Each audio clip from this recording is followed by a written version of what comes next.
Okay, guys, so we are live. So for those listening at home, welcome to the Dungeon Musings YouTube channel. My name is Kevin Madison, and I will be your friendly Dungeon Master this evening, or this afternoon, or this morning, wherever this finds you, whenever this finds you. Today, we are carrying on with our ongoing quarantine campaign, playing Advanced Dungeons & Dragons 2nd Edition, playing through the 2013 adventure Legacy of the Crystal Shard. Ooh, up. And with me today are the stars of the Legacy of the Crystal Shard campaign, the Quarantine Crusaders themselves. I'll go through, guys, and as I introduce you, tell us who you are, who you're playing, and what level are you currently. First up, I have Dave. Hey everybody, I'm Dave. I'm playing Lex Wiltshire. He is a level 5 Ranger of my legion, and he's a half-elf. Did you say he's a halfling? Half-elf. Half-elf, okay. I can't. I know I'm a little tired this morning, but have I forgotten that much? Get your ears, Madison. Get the wax out. Yeah, seriously. Good lord. Next up is Arlen. Hi, I'm Arlen, and I'm playing Gorwin, who is an elven fighter of the 4th level. Plenty of room to improve, so that's great. Next up is Mo. Hi, I'm Morris. I'm playing Thomas Branner, who is a fighter. He's currently 5th level and still a fair way off 6th. Nice. There's a big gap between 5th and 6th. Once again, lots of room to improve, so that's good. Plenty of room to expand. Last but certainly not least is John. Hey everyone, I'm John. I'm playing Falcarol Hawkfriend. He is a 5th level ranger.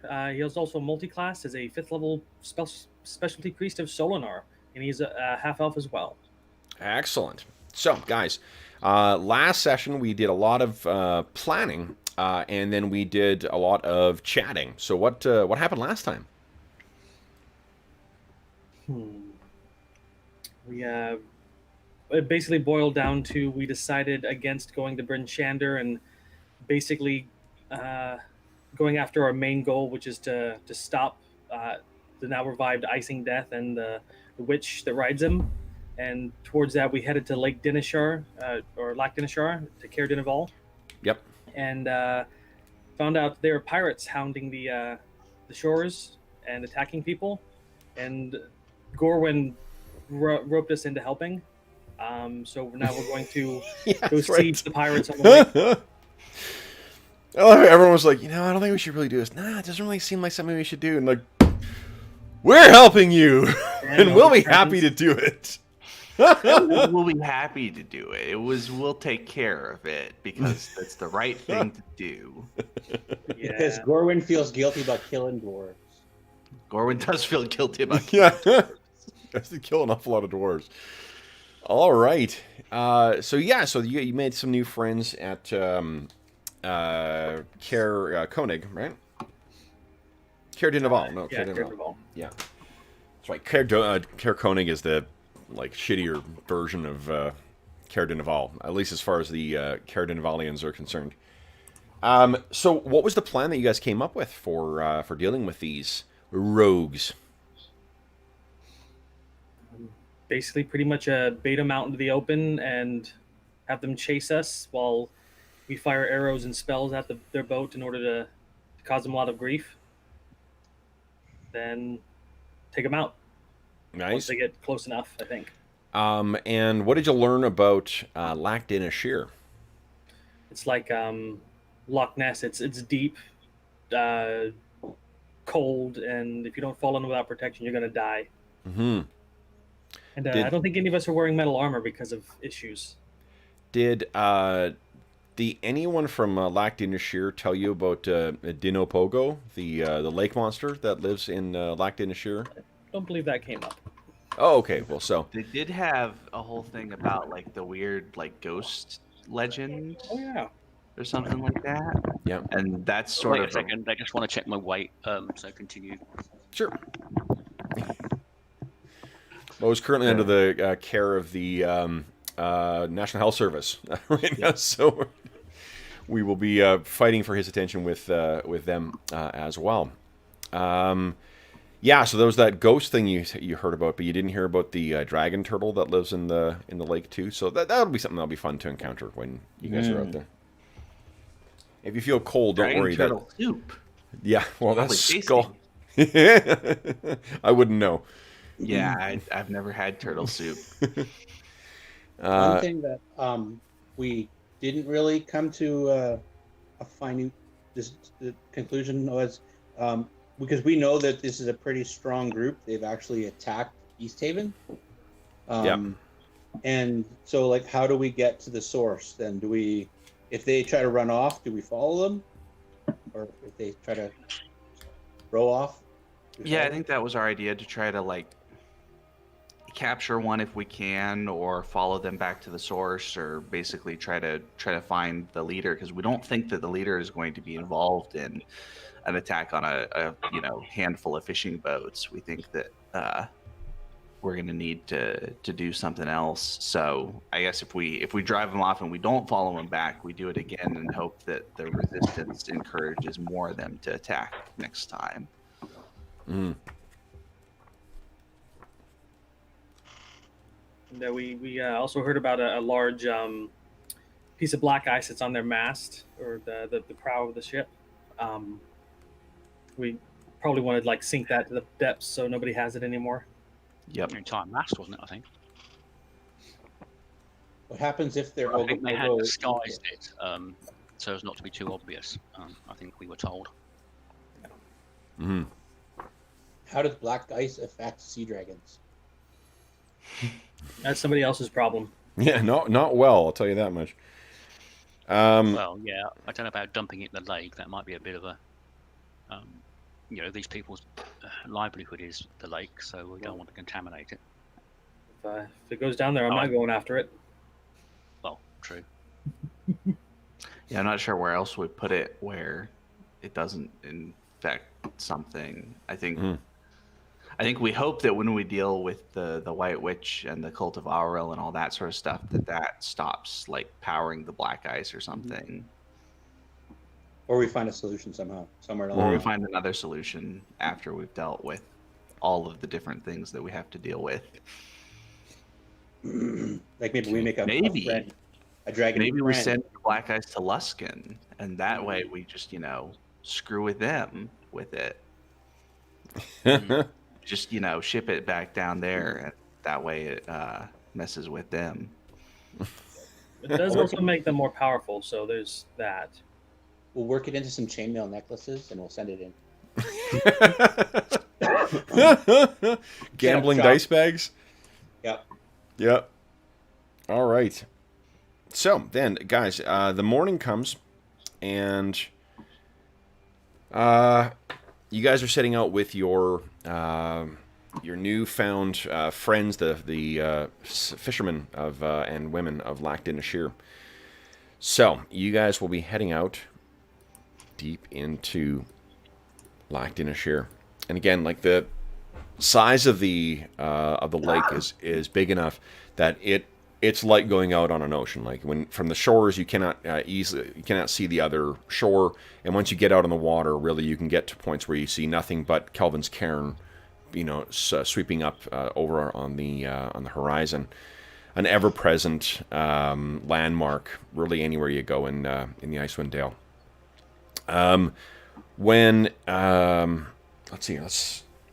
What spell preparations did you guys make? We talked about this a little bit before we went live, but Falcaril is, I think, casting some stuff on other people. Yeah, I put mine in chat up here. I changed it to 4 Endure Cold, 2 Cure Lights, 2 Cure Moderates, 2 Commands, 2 Warp Woods, 1 Ever Full Quiver, and 1 Archer's Redoubt. So that's what I got. So, and then you cast the Endure Cold on us as we left, right? That's part of the pretty much as we get on the boats, yeah. Okay, that's what I was asking, is which one's not the prep. I trust you guys to track your spells. I want to know what things were cast. Yeah. Most of the other stuff I have is short-term duration, so you waste now. Okay. Then, guys, let's see here. I need to check. We got arrows with pitch, didn't we? Yeah, that was the other thing. We were going to ask the fishermen for buckets of pitch that we could use to... Yep. Yeah, because best way to moor a ship is to take out the sail. And if it's a rowboat, if they're busy bailing water to put out fires, then they're not attacking us. Yep. So, what? How many of those do you want to take, guys? I guess, and the other thing is how you're going to light it, because you're not going to have an open fire in the going in the boat, right? So, how are you thinking to light these things when you need to? So that means you'd have to light a torch and then use the torch to light the pitch? Yep. I mean, you got someone else in the boat as well, too, so long as you don't mind them, if they need to, plunging the torch into the water to put it out and then getting back to controlling the boat. But you've got effectively a fisherman who could sit there with, if you need the torch lit, they could light the torch for you, and then you could just light your pitch arrows with that. Yeah, it seems like we could have a torch or two just sitting in the bottom of the boat, and then once we see sails, they can light it up while we get ready, and we turn back, light up the arrow, turn front, fire it off type thing. Okay. All right. So then, let's see what happens today. Let me get my dice all organized here. There we go. We're in round 1. Got initiative dice again. Look at this. Feels like it's been forever. Welcome back, Studded Leather. It's been a while. Mm-hmm. Yeah. Okay. One advantage, I do get tea deliveries. Nothing wrong with that. NHS is doubling as skip the dishes. Yeah, it depends if it's towards the end of the pot. It can be a bit like blow your brains out. Okay. Nice. All right, so guys, this actually, so we're going to skip a couple of days here because the first day or so are uneventful. It is not until the third day of this whole thing, and you guys are are even thinking that maybe we need to rethink our strategy of how we're trying to draw the attention here. And that's when you see there are a small collection of boats that are making their way towards you guys. So, visibility. Oh, Dave, you're back just in time. Ladies and gentlemen, I am the weatherman. The weatherman. Let's see what the weather's like today. Okay. I mean, it's going to be cold, of course. So, it's actually, no snow. A rarity. Give us another roll, please. Ooh. Swear to God, if you roll high winds, this is going to be bad. Strong winds, -2 to range range attacks today, guys. So it's a little choppy. A little choppy out on the archer specialists and stuff. Yeah. Give me one more roll there, Dave, please. It's only bad if it's severe wind. Okay, and there's light clouds, so that tells us then. Some weird rolls. The first one is reciprocal. 99, 89. Yeah, jeez. Okay. So then, visibility. I was just about to do that in the official BBC weather forecast. Lake Dinnershire. Yeah. 2,000 yards. Wind speed 6. Okay, there's overcast. I battened down the hatches because it looked like there was going to be a storm, Hatches? but it went I around. don't think there are hatches in these things. So you can see 500 yards away is where you first spot these things. You aren't really able to identify whether they are fishermen or otherwise until 250 yards away. And just the look of the boats seems about the same. It's not going to be until 30 yards away that you can actually identify who it is who's coming in. So that puts us at 90 yards, or not 90 yards, 90 feet out. Let me make sure did I set the map up right? Let's see. Did I screw things up here? Let's see. Yeah, I think we'd light a torch the moment we saw sails that we didn't recognize. Pretty close. I was within 20 feet of my estimation. I mean, I didn't know it was going to be 90 feet. This is really more good luck than good management, but still, I'll take the credit. You got to take it where you can. Okay, objects. Move you guys back 20 feet. I do not have tokens in your boats for the fishermen, only because if they're going to go down with one hit anyway. So I'm not really concerned about having them in. If they are hit by an attack, then they're just kaput. Not necessarily dead, but Incapacitated. yeah. That means you guys better learn boating real fast. Okay, so guys, let's go to our map here and see what we can see. Roll some initiative and start to see trying to hurt some pretend people. So here we go. You guys are right here. Give me one moment here. I'm going to find some. I should have done this beforehand. I keep intending to update the audio tracks in here because a lot of them are very dated. Or things I just don't use. But let's see here. What was the... Arlen, do you remember the name of that one we were using last night? I do not remember the name. I just remember when the blare up happens that it gives me every single time. Yeah. It's really good. I watched our werewolf fight again last night. And that is a good song.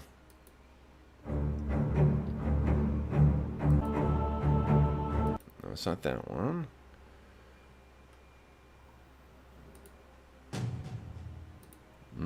Evil battles. While you're setting stuff up, Kev, I downloaded some Gabriel Pickard maps. Gabriel Pickard, if you're listening, your maps are fantastic. Yeah. The dynamic lighting maps, unbelievable. They're... Totally. Yeah, he is incredibly talented. And skilled. My Salt Marsh group decided they wanted to go to the Dwarven Mines because I left a hint there that there was a problem. And like, but you got the town council about to tell you in Salt Marsh what? No, we're going to the mines. All right. Buy some mine maps from Gabriel Pickard, and here we go. Yeah. Oh, and those mine maps look really, really good too. Yeah, I was tempted to give him a bridge and some spiders, but I thought that might have been done already. Mm-hmm.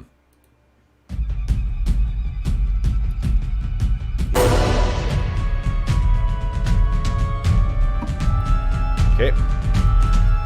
Oof. Boy, oh boy. This is really going to be a fight. Listen to this.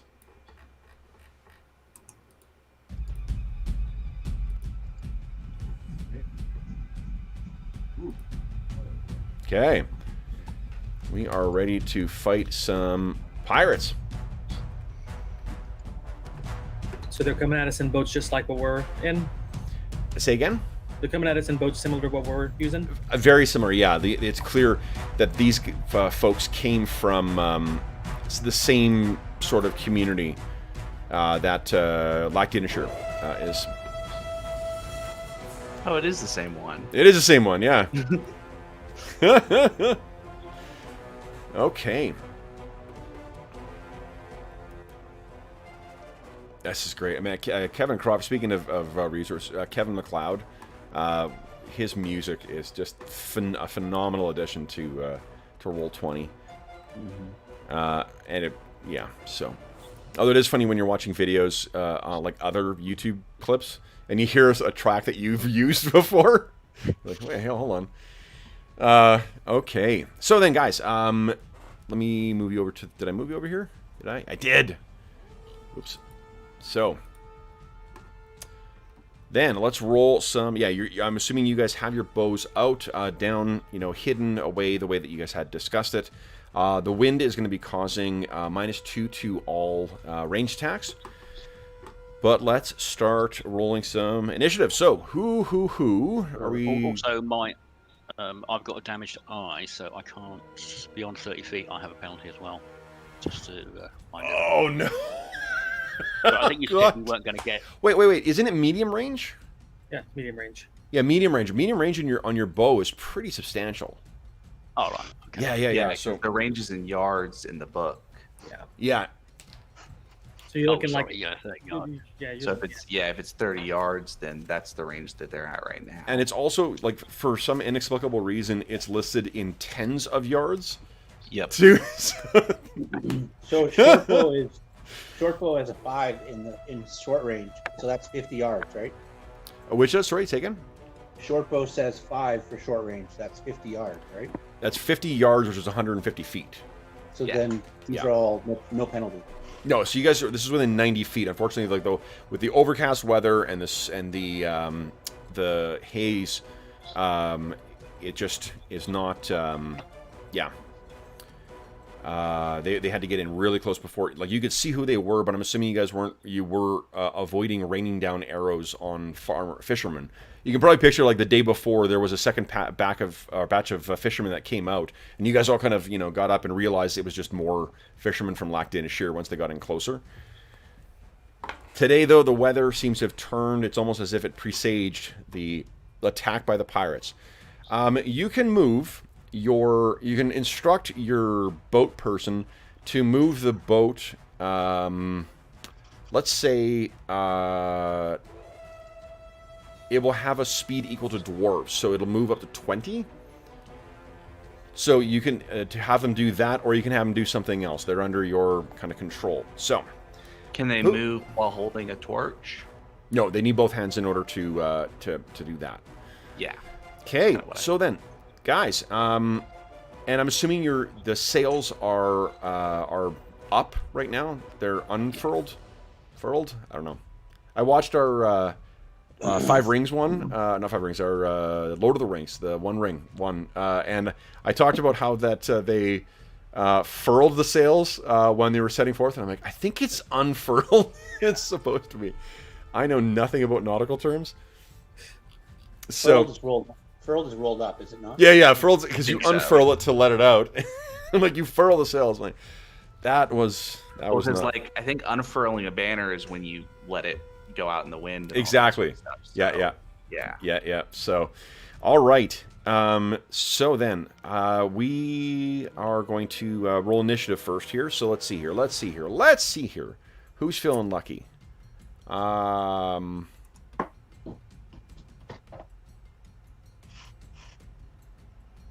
Ooh, everyone's avoiding eye contact right now. Jeez. Dave's doing. yeah. Dave wants to do it.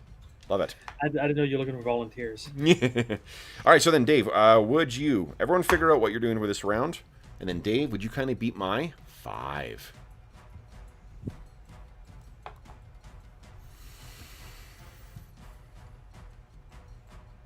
Ooh.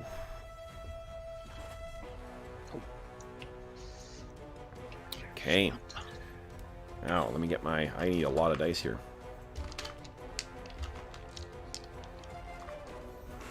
Okay. With how choppy it is out here, how's that going to affect our rate of fire? No, you guys are okay. Okay. Yeah.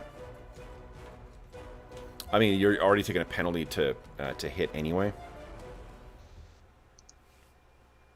Okay. And let's see here. So he's moving the boat 0 speed. Yeah. Yeah. Well, I mean, you're not doing it. It's the person in your boat. So you can still take an action and have the boat move, but it'll act on your turn. Whatever else you're doing, we're just going to do all that on your turn. Okay, so what initiative order do we move the boats? On your turn.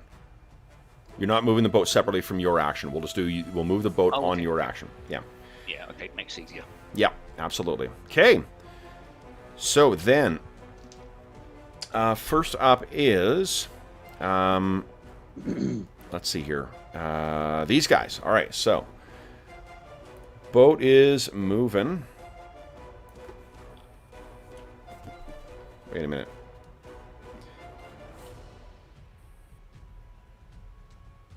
So I'm on a 12 is my first... Oh, yeah, so I'm up before you guys. All right, so let's do this. First, boats. 1, 2, 3, 4, 5, 6. I know they are moving faster because they have their sails up and they've got momentum. Okay. And so they're all coming straight towards here. Then we're going to have, you can see that some of the front archers there, they have bows out. And they unleash. They're only using short bows. But we've got, let's see here. 4 going on Gorwin. Gorwin, what's your AC right now? My AC is a 4. 4, okay. Studded leather. And I have dexterity bonus. Awesome. Excellent. I have a nat 20. So... It begins. It begins. 6 points of damage for Gorwin. All right. And then we've got 4 on Tom. Tom, what is your AC currently? The studded leather, and I have a dex mod of 1. So studded leather is 7. 4 or 5. 7 So, so I would be at 6. I've got a buckler, so 7, 6. 6. I don't think the buckler is going to help you against arrows. Oh, okay. Yeah. But none of them hit, though. So, there's 2 of them that splash into the water around you. And then, I guess, Falcarel. What's your AC currently? It is 4. 4, okay. And none of those hit either. Good. That was casting a spell. Oh. Deep swallow. Oh. Or hard swallow, I suppose. All right, so the next up we've got Falcarel and Lex. What are you guys doing? Lex shouts, "Focus fire!" And yeah, Falcor completely ignores him and casts Archer's Redoubt. You got this, Lex! So I can't move while this is up, but whatever I'm on can be moved, so... Yeah, where do you want to move? Oh, I'm going to move my boat. But... Yeah, where do you want to move it? Oh no, the Redoubt is a shield that goes around me. Oh, sorry. No, what I'm asking is, are you moving your boat? Yes. Where do you want to move your boat? About 20 feet to the north. Well, look where it's pointed. Okay. Oh. Let's Yeah. go... Yeah, like that? Okay. Yeah, I can't move my boat, so... Nope, you cannot. There's a method behind my madness. Not really. Okay, hold on. Come on, rotate your boat.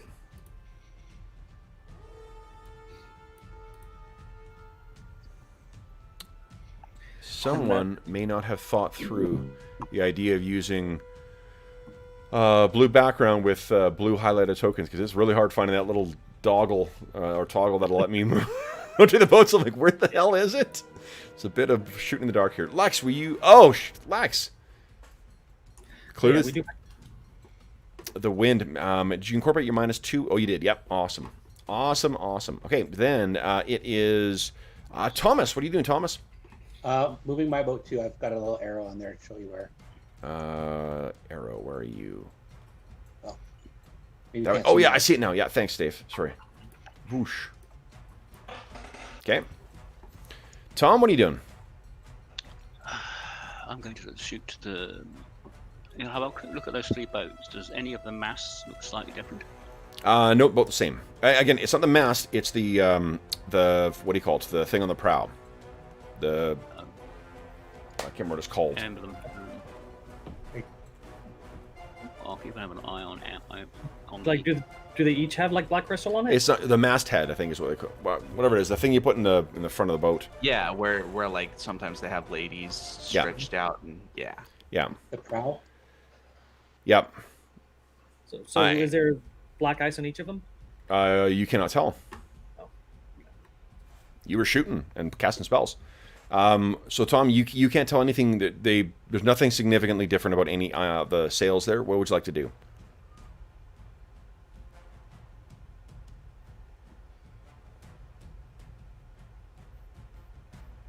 Oop, Mo? Sorry, I'm going to shoot the guy right at the front. Okay. On this one. Just demonstrate. So that is 65 feet. So that's well within your range. So you close your one bad eye take your aim and throw. This bonus is -2. No, not -1, -2. Ooh, that 20. Nice, nat 20. Right in the head. Right. They are small or medium, presumably. I have some bad news. Hmm? As it comes down, it seems to shatter before it ever strikes strikes them. Like, how close does it get? It gets pretty close. You were casting a spell as well, so you can't tell. I'll just, like, narrative-wise. So. No, you're trying to fish for information. So, you can't see it. Next, Gorwin, what are you doing? All right, so since I'm on the front line, my guy has his torch and not his hands on the rose, is what I was picturing. So I'm going to shoot a fire arrow at the sail on this boat. Okay, go ahead. And fire arrow to hit strength dex -3 for the misc. Okay. That should be a hit. Same thing. Same thing. Hits Yep. and it shatters. All right. Almost as if it hit some kind of invisible shield. Okay. We are on to second. Oh, did you want to move? Tom, is that where you wanted to move your boat? Yeah, I was sort of more or less moving in line with. I was trying to form a line of battle with Like that? Valkyrie. Yeah, like that. Okay. Rotating it. Yeah. And then Gorwin? I'm not moving because my guy's the torch. That's how I did the Oh, fire right. arrow. I forgot. Okay, so then Lex up into the gap. we have second volleys here, guys. So I got my 3 on, or 4 on Gorwin. Fucking nat 20 again. Sorry. We should all have potions, just so you know. 2 points of damage for Gorwin. DR applies. Tom, all those miss you. And then... Yeah, my AC is effectively 0 now against their attacks. Okay. How about... Nat 20's fine. You know, it's coming from different dice as well, too. The green one, the blue one, and the red one have each coughed up their nat 20s for the round, so... Falco, 4 points of damage. DR applies. Okay. Now you guys get to return fire.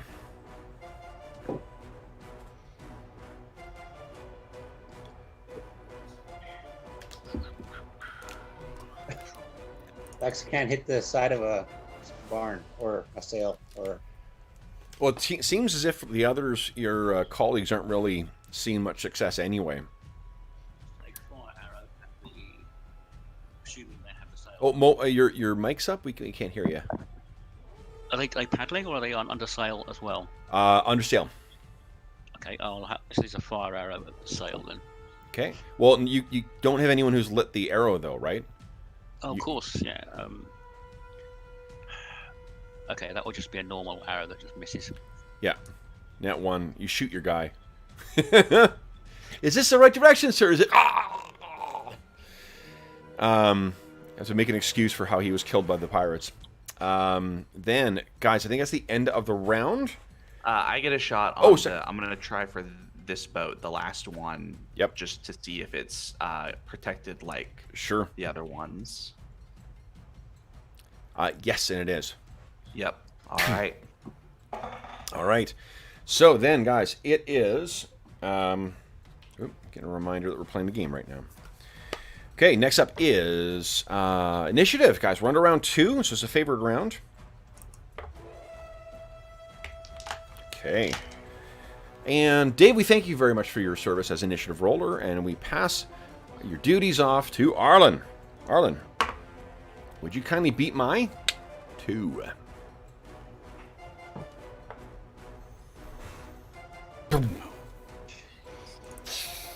So I'm on a 9.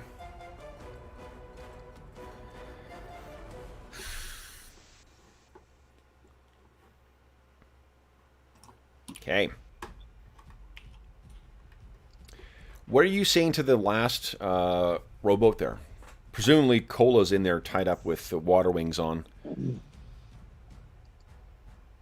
Just tell them to follow my boat. Okay.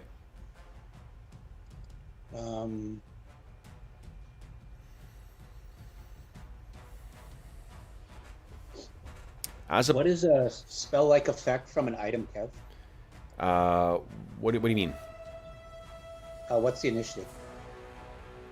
Oh, sorry. You mean to activate like a magic item? Yeah. We'll call it a cloak. I want to say. Oh, yes. I want to say 4.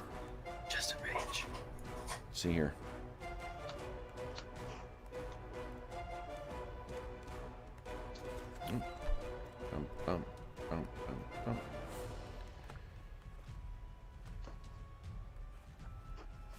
Okay, activating miscellaneous magic is a 3. 3? Yeah. And on 11. Okay. Excellent. Oh, I'm missing one person. Who am I missing? Thomas. Oh, Thomas, we need your initiative roll. Yeah. Excellent. All right, so then first up is... actually, these guys. So we have another volley coming in. First two... And I'm going to have one of them trying to shoot your sailor that's in there, your boatman. So first, Gorwin against the boatman. A nat 1. So he lives to boat another day. Then 3 on you. None of those hit. On Tom, on your boatman. That is a miss as well. And then the other 3 are misses on... Oh, yeah, misses on you. And then finally, Falcarel. Does everyone benefit from your Archer's Redoubt or just yourself? Just the caster. Okay. Although I would like to be in front of... Well, I can't now because I can't move, but... Yeah. I would love to protect him if I could. Oh! 17. It's a hit. Let's see. So you can see the guy behind you, and he's looking back, and then this arrow sticks through his neck, and he slumps forward. Well, sorry guys, I'm gonna have to try and revive him if I can't. Okay, and then I got 3 shots on you. Let's see here. A 20 and an 18. So the 18 actually misses you, though. Still, they're not... that actually still is a miss. But that's okay. I've got a handful of HP. Okay, good. 4 points of damage. It's bad. It hurts. All right. Then they also have their boats moving. Let's see here. 1, 2, 6, 7, 8. There we go. All right. Then next up is Lex. Lex, what are you doing? Well, Lex has the Cloak of Arachnidia, and it says he can cast once per day a juiced up web spell. Yeah. I don't know if it's bigger or... I think it says double area effect. Hold on. Cloak's actually in the DMG as well. So let's see. So it says the web spell covers a maximum in here 10 by 8 10 by 10 by 10 cubes, and the webs must be at least 10 feet high, so a mass 40 feet wide. 40 feet high, it's double the effect. It's double the size. So 16. Let's take a look at the web spell. Sorry, Dave. I was trying to read while you were reading that out, so I didn't take a in maximum area of 8 10 by 10 by 10 cubes. And the webs must be at least 10 feet thick. Yeah. So 16 10 by 10 cubes. So they have to be 80 feet across and 20 feet deep, 10 feet high? At least 10 feet thick. So... Yeah, you should... Let's see here. 1, 2, 3, 4. I think you can catch all those boats with it. We're not going to bother counting it out, but... So yeah, it's like 20 feet thick, and it goes from one boat to the next, and across to the third. You're gonna hit the front of the boats, middle of the boats, back of the boats? It looks like you only get... I don't think he gets really... it's going to cover all the entire boat. Boats are only 30 feet, so maybe one or two guys isn't in it, but whatever. So I think each of the boats is going to be covered, but the area in between is not. So you're not going to be able to keep them together because it needs to be anchored to something, and the water won't support. But they have masts and. No, but what I'm saying, like reading the spell, like it needs to support. It can't just like string across the three of them and use that as it. It needs to be attached to a wall or a ceiling or something like that. So the in-between bits, each of those boats is going to be completely covered in webs, but the in-between areas, like they're not going to be all stuck together. I just thought the masts would be like trees, and that they would stick because we've been sticking in between trees, and the stuff that's in between the trees. Well, web. I'm not sure about other games. We've only cast web once in any of the games we've had. And I don't. I'm just reading what the spell says in. Your ruling is fine. I'm just how I envisioned it. But yeah. Maybe get caught in the water because they're moving the water. It's because they're in the water. Yeah, exactly. And it's just that they're moving back and forth. So as soon as it touches the water, it's going to dissolve because it's magical and whatever. Okay. But it completely covers each of the boats in them. So that means I need a bunch of saving throws, right? Yeah. If you want, break free. Save versus spell at -2. That was a good time to hit him with fire, guys. Okay. Okay, so let's see here. I'll do each of the boats. So for the leftmost boat, the bottom left of the screen there, guys, I've got 2 successes. On the middle boat, I have 1 success. No, 2 successes. And on the top boat, I have no successes. So the top boat is completely covered by webs. The middle boat has got 2 that are free, and the bottom one's got 2 that are free. And then Lex yells out, "Flame the webs!" What I will say too, Dave, is that because of the webs, while it's not going to connect between them, it's completely screwing up all the rigging and stuff that's on there. So like their ability to navigate and whatnot, that's going to be completely screwed up by your webs. Okay. So that was Lex. Then it's Falcarel. What are you doing? Asking a very important question. Is any of the people steering the boat on these 2 ships unwebbed? 1 in 5 chance. Yeah. Let's see here. No on the first one. No on the second one. Okay, so they are trapped. Yep. Okay. I mean, they're still maybe able to operate the thing. They just can't move, is all. Okay. So whichever one, the closest one I can't see that is free from the web, I'm gonna command them to swim. Okay. What's the range of command? It's 30 yards, which is 120 feet. Okay. So you gotta, and I can't remember. Do they get a save against it or not? I don't believe so. Nope. Command is like nope, saving throw none. Okay. Oh wait, if they have 6 or more hit die, they do. Oh, these guys do not have 6 or more hit dice. Otherwise, you guys are fucked. Like if that's how things are going, you guys are in big trouble. If they have 6 or more hit die, Lex jumps into the water and swims for shore. Yeah, really. Okay, so then let me see here. I need to see web because I actually don't know. Even though they're unwebbed, I'm going to see if they get stuck when they try and move. Like, I think they're only moving 5 feet, so I don't think that'll be an issue, but let's see here. If it succeeds... I think it just means they dodged the web if they succeeded. Oh, yeah, it's actually... So here's the cool thing. So even the ones that saved, it affects them at half strength. Creatures with a strength score of 7 or less are trapped and unable to move. So that means he can break himself free, and... If there is no save against command, then he plunges into the water. Well, that guy's dead. Well, not dead. He's not dead at the moment, but he will be. Yeah.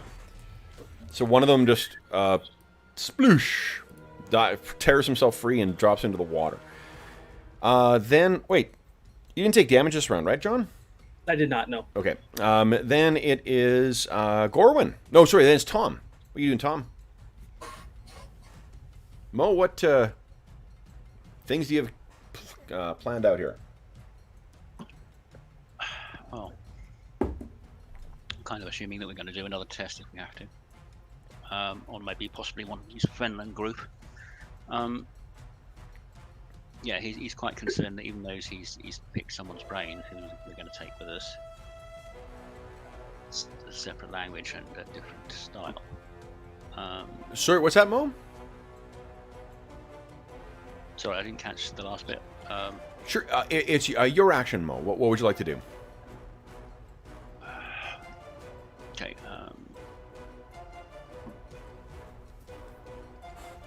I'm going to get the guy to turn the boat in. Yep. And effectively try and move from my boat to the other one. Nice. Okay, so let's see here. So effectively boarding action. I think what you will have sufficient space to do is... Where's that darn... There it is. Nope. God dang. If you jump into a web spell, do you have to make a save?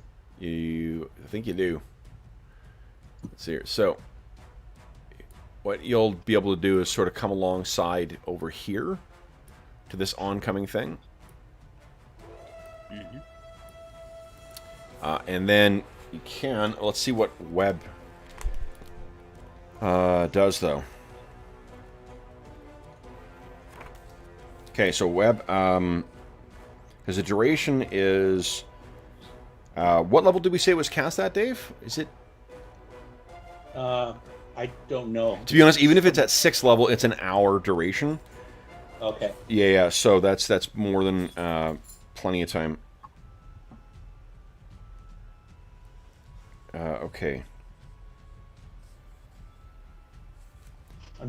Unfortunately, it says missile weapons are ineffective against people trapped in webs. Yeah, because it gets stuck to them. The webs seem to be ineffective on them anywho, I suppose, so...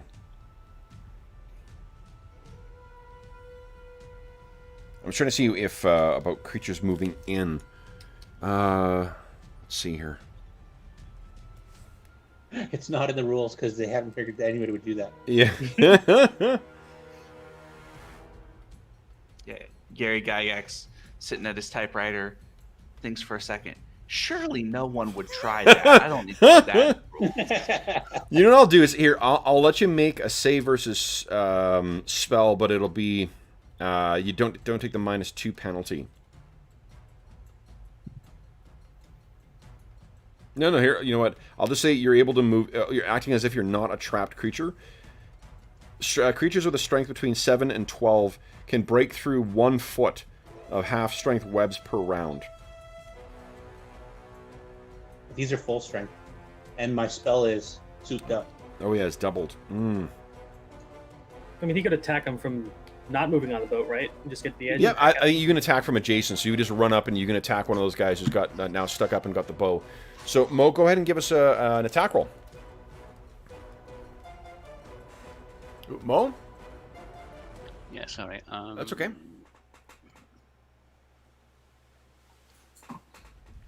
Effectively, I'm going to board. It's a move action. Okay. In fact, Oh, so Mo, we were talking about that. The whole boat is covered in webs right now, so you're really probably not going to want to get in there, but you can attack adjacently. all right, well, I'll just hit him with a sword then. Okay. Silvered longsword. Go. I love that you guys are still using those silvered longswords. Oh, that. Nice, nat 20. Go ahead and roll damage. Let's check the hit points on this Shimo. So regular sized creature.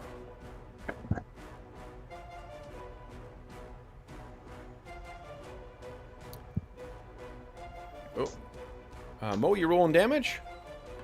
Oh, sorry, yeah. The key part of it, also they are. Okay. Medium hit damage. They're large bandits. I'm out of Nice. here. Okay. Large bandits. Boom. Okay, he's not quite down, but he is quite badly injured by that. Then it is Gorwin. Gorwin, what are you doing? All right, I'm gonna drop my bow into the bottom of the boat, take the torch from my buddy, and shout, "Get in close with them!" And I'm expecting him to start turning the boat towards this one. So Awesome. Yep. Get in close. Yep. Let me see if I can get you ablaze. all the way in there. So Well, I'm hoping that once I get close enough, I can actually just, toss the torch into the bottom of the boat, essentially. look at that. Because you Okay. heard Lex, and Lex yelled, "Set them on fire." Yep. You can definitely hit the. You don't even hit the boat. You can hit the edge of the. What do you call it? Edge of the web. And as we learned before, as soon as webs are exposed to fire, the whole thing goes up. Yep. So let's see here. That means. I need a moment of grumpy dwarfiness for that. Yeah. They are flammable. Yeah. All creatures within flaming parts of the web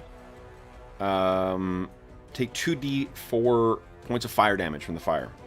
So let me let's do this. Let's roll hit dice for these guys. Hit points. Okay, so give me let's just do 2d4 and we'll apply it across to everyone. Mm-hmm. Go high. Did it apply to the rigging too? Oh man. It will actually, David. I'll make a. I'm gonna give it a bonus to its save because it's a flash fire. It's not the kind of thing that would really have a great chance of setting. Yeah. Lighting. We're on water and. Yeah, but I mean, I'm definitely gonna. What do you call it? Let's see here. But I am gonna make a save for it. Cloth against normal. I'll use for normal fire, and I'll give it +2. Okay, so here, guys, give me a. If you roll a 10 or less on a d20, the mast is a fire here. Get mode. Yeah. Oh. Crit success. So the not the mast, the sail. So the sail on that one boat is now ablaze. And in the interest of maintaining our stream, I will not use John's awesome animated spell for it. Okay, so Always a Viking funeral. yeah, exactly. All right, so that is well done, guys. I think now, does anyone have any second shots? I don't think so. Everyone was either casting spells or doing whatever. No. My boat didn't move, Kev, because he was lighting a fire for next round. But you want to move Cola's forward 20 feet? Yes. Yep. Okay, there we go. All right, then I'm going to check. Oh, it's been burned away, so they're no longer affected. They're not. So I'm going to shoot at your boatman, Gorwin. Mm-hmm. So let's see here. Shooting at the boatman. Miss 1. And then I'll do 3 on you. 17 will hit. So you take 2 points of damage. All right. And then these guys all drop their bows into the thing. While they're in the web, can they make range attacks or not? Oh, if range attacks against them are impossible, they maybe try and shoot and their arrows get caught up in the webs. Yeah. And then the one you're fighting, Mo, I think he drops his bow. Well, he can't do this on this round. That's cheating. Kev, come on, sheepers. All right, guys, that is the end. Oh, this is a favored round. Mo, you get a second attack. Ooh. Mo? Hello? You with us, Mo? Mo, are you still with us? Morris? Yes. Hi. Sorry, I'm a bit tired. That's okay. Mo, do not feel if you need to take we're coming up on our mid-session break. If you feel like you need to take a nap instead, don't feel like you need to power through. No, sorry, where were we? That's okay. That's okay. You're welcome to keep on with us too. Just if you do not feel like you need to push through. Yeah, I was going to hit the guy with a sword, wasn't I? Yes, you are. Yeah, follow up, please. There's second attack. Yeah. And it's a -2 for the unsteady, isn't it? No, because for the unsteady surface, yes, it is. Yeah, you're right. Yeah, it's for all attacks, not just ranged. Yeah. Okay. 20! Holy shit! Mo, you may be tired, but you're rolling back-to-back crits, so that's awesome. Go ahead and roll damage. That's 3. And that is an 1 down. Well, I had lots of bombs. Wow! He's All right. rolled a 20, a 1, a 20, and a 20. Jeepers. So Mo, you bring that big sword, and because of the webs that still hang on here too, this guy's corpse is still caught up and hanging, blocking the way for his allies to get to you. All right. So guys, I think that is the end of round 2. We're on to round 3. Arlen, we thank you for your service as initiative roller. We appreciate. Specialized in swords. That was why you had. was. Yep, that was your second attack. I happened to attack. Yeah, Yep. sorry. That's okay. All right, so then everyone decide what you're doing for the round. And Mo, we are having you roll initiative now. So, Morris, would you kindly beat my 3? No. Oh! All right, so, unfortunately, the boats are stuck here. Arlen, was there an initiative penalty to firing the flaming arrow, or is that just a to hit penalty? I didn't look up flaming arrows. I just took essentially a regular shot without my bonus because I figured that was. I don't know if there's a initiative penalty or not. Okay. Okay. Oh, this is tricky. Okay. I'll move the less complicated one first. So these things had forward momentum. So what's going to happen is this boat is going to bump up against Tom's boat.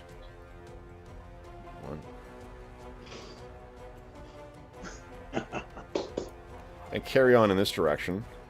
The dead guy in the front there, and the rest of them, oopsies, brought along for the ride. Oop, come on, you. And they are still all stuck. The one with the guy in the water carries forward, leaving him behind. Okay. And this one also. So what I need is a dex. I need dex checks from Tom and from Gorwin, please. Because you guys are... Boom, the boats are colliding here.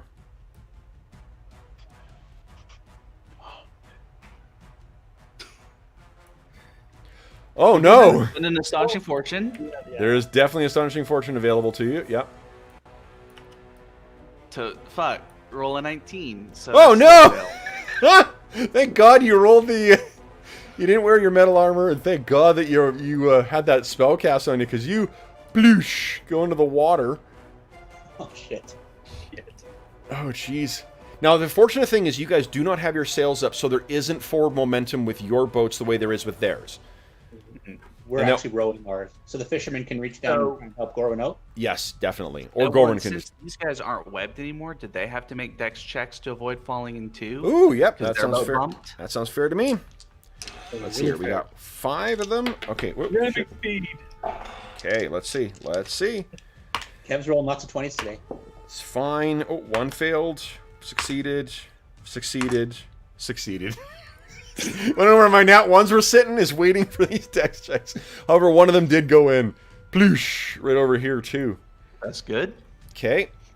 In which case, I need to make a... I want to make a system shock for him, actually. For hypothermia. See if he goes into shock right away. I don't think he does. What about the command guy? Say again? The command guy? He's in the same predicament. I'm assuming he's dead. It's too far away for them to get. Hypothermia is going to set in, and he's going to start sinking. So, okay, so that was their movement. Now I got my shots here. We're going to try and shoot your boatman because you're in the water. Yep. Poor guy. So the fisherman sees you go in. He's like, "What are you doing? Get out of the thump!" And slumps forward, dead. These guys do nothing because I don't think they're strong enough to be able to free themselves. Yeah. You can't web, it's game over. Yep. So they are caught in there, except for there was the one that was free who jumped in, and there was one free on the yap. So that's it for them. Next up is Falcarol Hawkfriend. What are you doing? Falcarol takes half a knee and starts to stabilize the guy in his the fisherman in his boat in case he can save him. Yep. We'll say he's. I'm going to make a save for him afterwards, and we'll see if he. Oh yeah, why don't we do that now? Give me save versus death, please. Yep. And I've got the healing proficiency, so hopefully that helps him. Yeah, I'll give him +2 for that. I'll count his levels 1 higher. Give us a D20 roll. Just flat D20? Yep, so flat D20. He's dead. He is shuffled off this mortal coil. But I love that. You'll get 50 points of XP for RP. Then it is Gorwin. What are you doing? So I can swim because Yep. I have the swimming proficiency. Yep. So I'm gonna try to swim up and grab onto the boat edge and get back in. No, you are not affected by the cold because of the spell, and you have the proficiency. You're in. No problem. Awesome. Okay. Ooh, I'm trying to think about your gear. You think about it. Tell me if any of the gear is going to be affected from having been doused in the water. So my bow was in the bottom of the boat, so it didn't go in. Yeah. So the bowstring and the bow itself. Oh, yeah, that's right. You had the torch in your hand, so the torch has gone out. Yeah, torch. Well, I tossed the torch onto them. So To be honest, the torch would have. You would still have it in your hand because as soon as it touched the web, it goes up. okay. So yeah, torch is out. Let me. It's like double 80s check to make hairspray. sure. So. MJ Unless the Hairspray? healing potion froze over in the short time it was in the Nope. water. No, then you're that's fine. Unlikely. I'm trying to think if there's anything else. I don't think there is 'Kay. that would be affected. Then, Your Gorwin's- rations are salty now. Yeah. Well, I'm assuming I left the rations and the water skins at home or in the tavern in our rooms because we don't need them out here. Tom, what are you doing?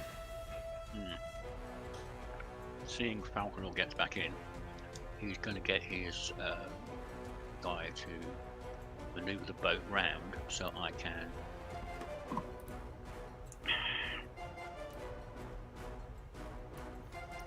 maneuverable are they? I'm going to try and go up to the rear of one of the other ones.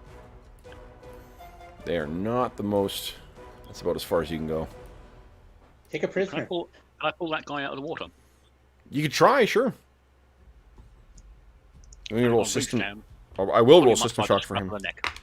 He's probably frozen. Yeah, he's going into shock right now. So like, what's your strength again? It's like 18, 40 or something. 18. 18, 21. Hang on. Yeah, so no problem. You get down and you grab this guy and haul him out of the water, and he's already chalk white and going into hypothermia. Well, hypothermia is setting in on him. Someone give me a. And I'll tell my guy tie him up. Okay. But So actually, yeah, I'll pull him out and I'll get the guy to tie. No, he's done with the boat, hasn't he? yeah, you use the boat this turn. So, and you I think that's my turn. okay? He's probably just curled in a ball, shivering on the bottom of your boat. Yeah, and the thing is, like with the way the winds are today too, like exposure to the winds, sopping wet. If you don't do something to warm him up, he's gonna die. He'll die of exposure. So then it is, or hypothermia rather. Lex, you're up next. I like the fact that these other two boats can't do anything, but that wasn't my plan. So Lex shoots a flaming arrow. But you at will the- take credit for it. Lex shoots a flaming arrow at the middle boat Okay. to try and hit the sail, or Hits the same- set it ablaze. It's the same invisible thing that you've seen your other allies' arrows hit. Okay. Then we have, let's see here, second volleys. Gorwin's back in the boat now. Yeah. So, Okay. here we go. Well, having seen Gorwin, I'm gonna. Well, I got there's some pirates who have they killed Gorwin's guy, so they're going to fire. Yeah, I think they're all going to shoot at you. Okay, let's see. I have some good news. There were no nat 20s this time. There was only a 19. So, you take 3 points of damage. DR will apply. Okay. So they're grazing past you as you get back into the boat. Lex, you still have a second volley if you choose to. Doesn't seem to be effective, so Yeah. I thought even I could hit the webs, but that's not Yeah. happening. It may not need to be said here, but every miss is a lost arrow, full stop. That is, not going to be recoverable. So, But you could shoot at these guys because their webbing is gone, and but it might not get through. But you could test out Gorwin would probably continue to test out each boat to see if their spell has gone down because of damage or something like that. Yeah. So because I shot a flaming arrow, that means my fisherman is sitting there with the torch, right? Lex, here, do this. Give me a wisdom check. You're doing this instead of your second volley because you're. It sounds like you're spending a lot of time trying to figure out what to do next here. You guys didn't anticipate, but let me see if you notice something. See if you notice the dragon turtle coming up from the bottom. If you thought that dragon token was big, wait till you see this. My wisdom is 14. I was going to say as a joke that I watched Clash of the Titans, but I did watch Clash of the Titans. That is a really bad movie. The one with Sam The Worthington? original or the new one? The new one. Yeah. Holy, Yeah. like even worse than I remember. It was just awful. Things looked pretty cool in it. It just Sam Worthington was awesome, but like not in that role, but just in general. You know, he's awesome in general. I totally agree. You know what? I wish if he was a little bit younger, he's the guy I saw as what's his name? John Walker as the replacement Captain America. He would have been an awesome, like, bit of an asshole, but kind of likable as well too. As he would have been so good. So Lex, here's what you notice: is having everything burned away right now. You can see that on the mast there is a little some kind of ornament or something that has been nailed into the mast itself, and it appears to be made of black ice. Okay. Okay. So that is the end of our round, guys. We're on to round 4. Can we just move Cola's boat forward again? Just, I don't know. Cole's vote for it? Yes, absolutely. So he doesn't get, like, rammed. Well, now he looks like he's getting rammed. Yep. All right. Sorry, Cola. Should have been here. So here we go. Then I think we pass once again out to John. John, would you kindly beat my 4? See if I can be the first one to do it. Hey. Yay! There we go. I'm not until a... Actually, I'm moving partly on a 4.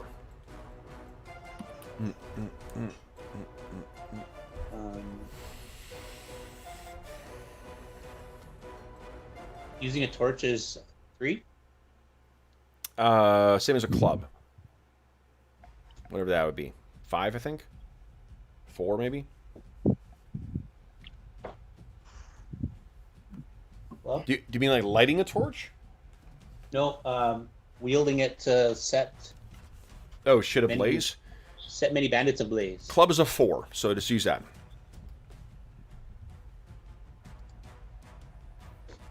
Okay. Ooh, and then my first archers will be going on an 11. But first I got a 4, so let's see here. Okay. Tell us what you saw there, Lex, anytime? 4. Not sure really. So hits this. I'll move this. Oop, not that one. I'll move this one aside. I'm going to turn it a bit. Look at this. I tell you, man, we worked for fucking weeks on the physics engine for this encounter. All right, so it goes in, doof, and hits the boat. Cole is like, oh, gosh! And this one will likewise continue. 1, 2, 3, 4. Cola shouts in Dwarven Scottish. Yeah. Oh, gosh! That is not Dwarven Scottish at all. All right, then, these guys, I'll move them on their turn. Next, we've got Lex, Falcarel, and Gorwin. What are you guys doing? Lex shouts out, "There's some kind of black ice token on their mast. That might be protecting them from the missiles." And then he tells his dude to steer the boat towards their boat. Okay. All right, let's see here. A boat and you will go. 1, 2, 3, 4. Boom. Ramming. Now, did you want to ram it, or do you just want to catch up to it? I just wanted to catch up to it, even get close enough that I can light it on fire with the torch. Definitely, yep. So go ahead and give me 2 things, Dave. First, I need a 2d4 from you. Oh, I think I may have rotated you. Sorry. If you're feeling out of sorts, it's because you're... There we go. Lex is rotated. Got you back. Oh, yeah. Oh, yes. That actually might kill some guys. Let's see. Let's see. What happens if you're on fire? You jump into water to put it out? That'd be death. Okay, they're okay. 1's dead. 2 are dead. Ah! Burned up completely. And Dave, give me a D10 roll, please. Oh, sorry, D20, not D10. Sorry, D20. I'm thinking 10 is the number you need to get. Yeah, for the item save. Yeah. So this mast is fine, and they are free. All right. Then, what about Gorwin or Falcarel? What are you guys doing? Falcarel is going to command this guy to go swimming. Okay. Swim! So, we blink into the water. So Gorwin, we see him. He draws long sword and short sword, runs up and takes a flying leap into this boat. This guy vacated. Actually had a heart attack. I rolled a 98 for his system shock, so... Nice. Yep. All right. And then Gorman's doing... So you draw your weapons and you leap Gorwin over there? is drawing his weapons and leaping into the other boat. Love it. Only because it's from one moving boat to another. That's the only reason I'm making you roll. Otherwise... excuse me. It would absolutely be something you would need. Would you give us a... I guess a dex at -2, please. Dex at -2. Yeah. Come on. Awesome. Yeah! And you can still attack if you'd like. Awesome. Then I will do my... I got 2 attacks because I got both weapons out. Yep. So, You see 6. Are you specialized in either? Because it is a favored round, so you will get a second. Oh, so I'll get a second attack one if with you the do. longsword later. So that is a hit. Go ahead and roll damage. All right, so hit with both. Yep. 7 and 5. Nice. Okay. Yeah, Gorwin's a Another fighter, one not a down. ranger. He acts like a ranger, but he's not a ranger. Okay. Oh, for sure. I Mo. think rangers are pretentious. They're just fighters with too many extra things. Okay. Next will be Tom's action. I'm going to assume Tom's action is going to be something to do with securing this guy. Maybe he turns his boat. Turns his boat to try and get back in the fray. Yeah. So these guys are going to... Let's see here. I've got... These guys up here are going to... one of them is going to step forward and try and attack you, Lex, drawing his weapon. Yeah! Elven scum! That is a big miss. And then the other one is going to shoot your boatman. Shoot. No, he's not. He's going to miss. And then the ones for you, Gorwin. One is going to drop his bow and run in to fight you.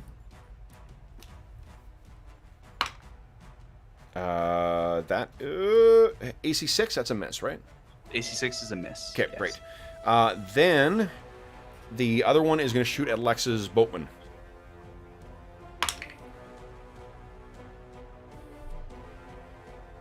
He's been a good boatman. He's been good to you. Let's roll That's damage. right. I don't need this boat. There's bad guys on the boat in front of me. Hey, he's not dead, actually. I gave each your boatman 3 hit points. I just killed everyone else with 1 shot. Your boatman's not quite dead. Quite badly injured, though. He's got an arrow sticking out of his side, but he's still rowing the boat, trying to get you in there. The old grizzled boatman who's Yeah. been through all sorts of crap. Yes, This absolutely. is just another scar that he can talk about to his grandkids. Absolutely. All right. And then you're going to Falcaros. Okay, so that would be... Now, Mo, what are you... Oh, wait, he can't hear me at all. Okay, so I think what I'm going to do is maneuver his boat this way. 1, 2, 3. He's going to try and warm up the prisoner. 4, that way. Okay. Keep it dirty pirate. I don't know why we're doing that. Okay. Sorry about that. Just updating family about what was happening. No, that's totally fine. Okay, so we moved your boat. Yeah. So.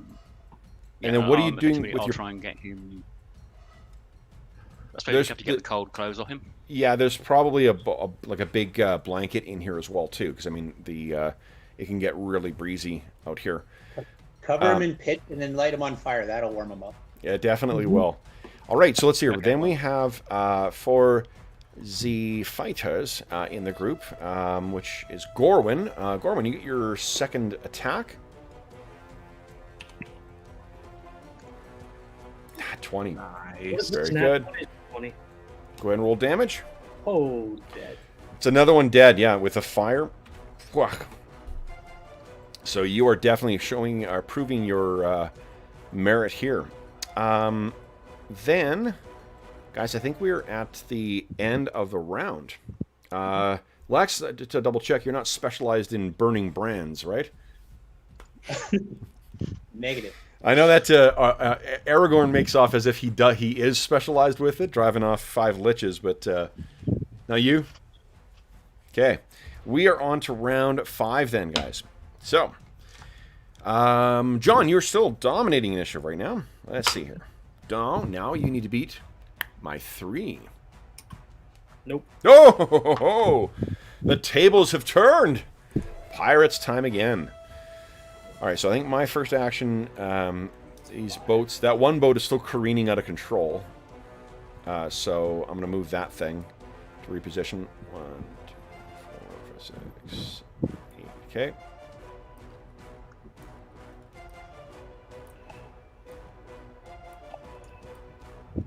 I love that these guys are all screaming in the boat, you know, the whole time along and slowly just carrying on past through the fight, past it. All right. Come off later. And then I'll be on a 10 and an 8. So I guess an 8 is my first one. All right. So on the 8, I have an attack on Lex. Let's see here. Lex, that is a miss. And then on a 10, I have a shot on Lex, and he's not worried about hitting an ally. It's a miss. And here's an awesome thing. So, Gorwin, you turn. This guy goes to fire at you. Fires, and you kind of like, huh! As if it's going to hit you, and dunk! It hits some invisible barrier. Nice. Yep. Okay. Then it is Gorwin or Lex. What are you doing? So he's still got his bow out. I'm gonna rush up and try to just kind of knock his bow away and shout, "Surrender or die!" Mm-hmm. Let's see. He is quite bookish, our good Gorwin. So Gorwin does have 17 strength, so he's built pretty big. Yeah. He's just not built like, you know, lumberjack style with the high constitution. Okay. Nope, you do not scare him. Unfortunate. Yeah. All right, then what about Lex? What are you doing, Lex? Lex is tossing the torch or dropping the torch so he can draw his longsword and get a strike in at these guys while they're in. I will point out you could potentially bull rush.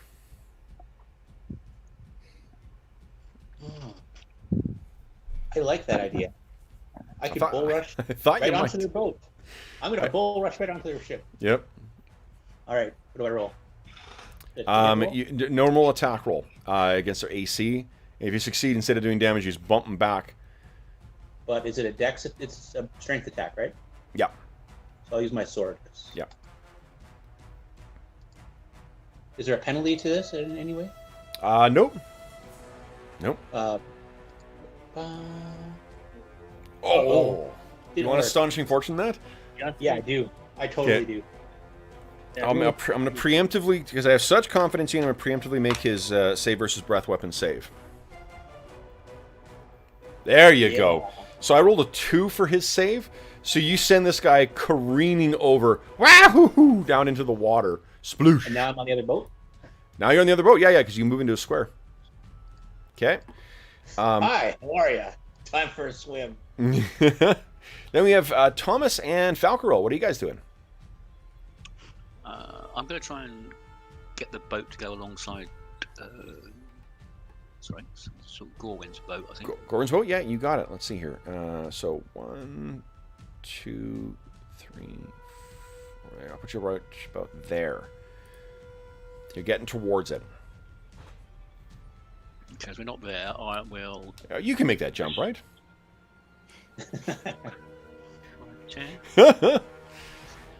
No, I'm going to restrain the guy that we put the blanket on. Sure.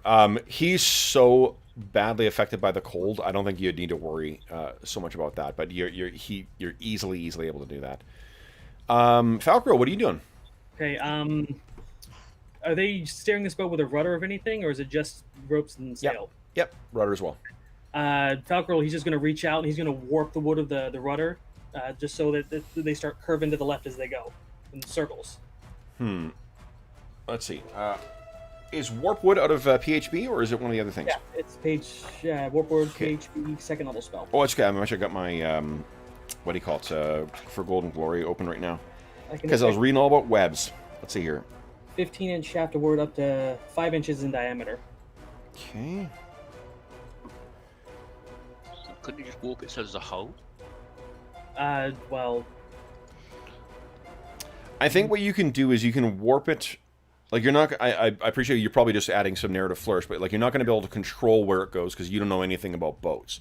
that's true. Yeah. So what I will say is that you're going to warp it so they don't have control over it. Okay. Yeah. Okay. Well, they're in free going because they're webbed already. But It's also specifically says that you can make it spring a leak.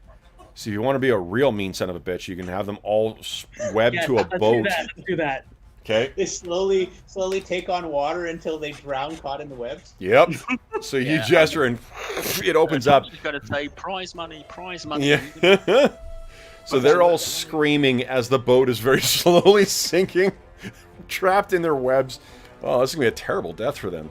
Fortunately, that's almost an evil act. they'll probably die of hypothermia before they ever die of drowning, so... I've already sent 2 to swim in the water. I mean... Yeah. All right. What actually is your... I'm a form of justice here. Nice. Okay, then it is... Let's see here. I think that's the end of the round, right? Yes. No one has any second volleys here? No. I think the guy facing you will not fire a second thing. Okay, so we're at the end of the round, guys. We're on round 6. I think, Dave, we're back to you with initiative. John win? No. John did not. Would you beat my 8? Ocho. Nice. Yes, sir. I am acting on... I guess I got a boat moving on the 8.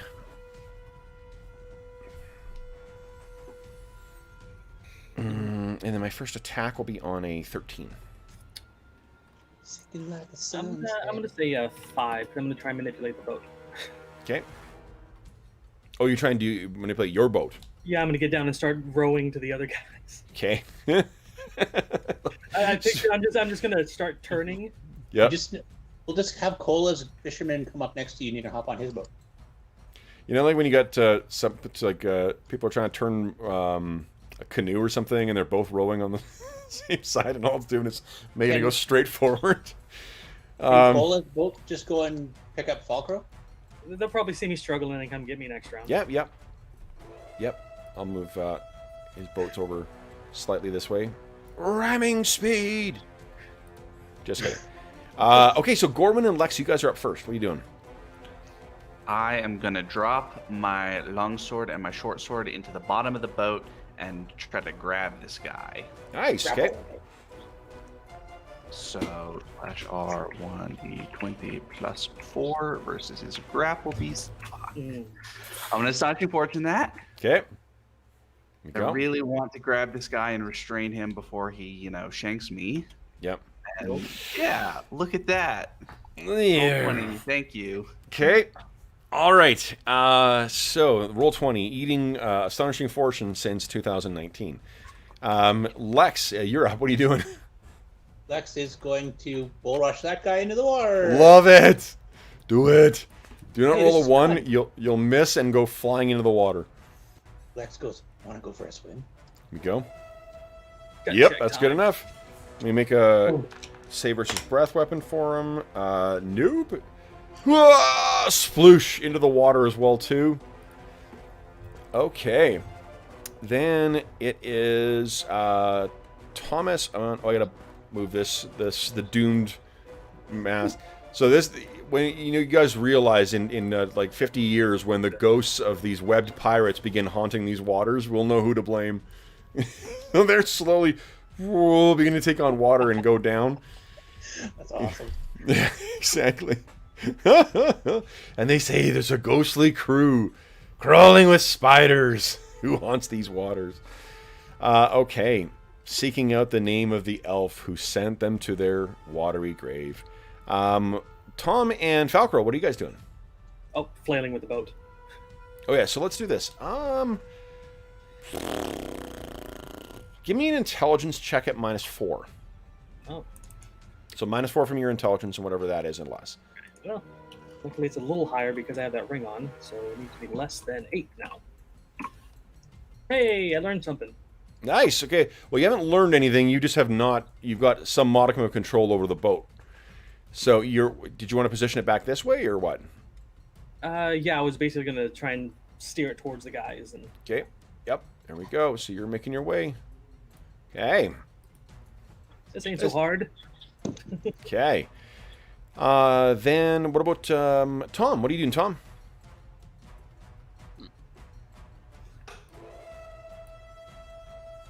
Tom is very cognizant of the fact that boats are expensive. Yeah, we were going to move to there. Okay. And then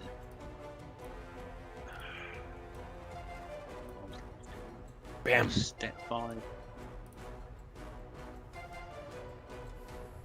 And then I'm going to hit the guy in front of Falcon. Nice. So Gorwin, you were sort of slap fighting with him, and then Tom jumps in. Let's see here. Are you trying to kill him? Are you? Not that way. We do have somebody here that might be able to tell us stuff, but He's dying. He's got hyperthermia. Okay. I'm going to say surrender. The fight's over. Okay. So you jump over and attack and miss. That is not a way to encourage him to surrender. He is having none of it. I've already made the morale save for him this round, so he They're not attacks. wearing any. They're not wearing any black eyes pendants around their necks or anything, are they? Nope. Nope. That we can see. Okay. So he swings at you, Tom, and that's a big miss. And then do I have anyone else alive? I got 2 system shocks I'll make for those guys in the water. See if they're gonna, whoopsies. 90, nope. Again. Goodbye, fair pirate. I wish you safe travels on your strange horizons. The other one's still alive for the time being. These guys go screaming as the boat continues to go down into the water. Ah! Ah! Why would you cause us this fate? Okay, so then let's see I here. don't feel sorry for them at all. No. I'm gonna make but with that boat going down, I will make one more morale save for this guy. He's still fighting. He's fighting right up until the end. All right, so let's do one more round, then we'll take our mid-session break, guys. So we're on to round 7. Oh, Tom, you have a second attack. This is Gorman. You're not specialized with, Fisticuffs. Queensberry rules. So.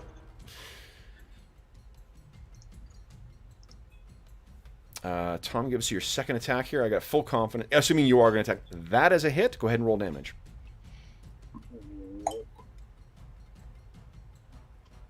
Come on, big damage. Yep. So you swing at him, you scream at him to surrender. He swings at you clumsily. You bat it aside and then just skewer him through, and he drops down dead. If he wants to keep fighting, you'll end that fight.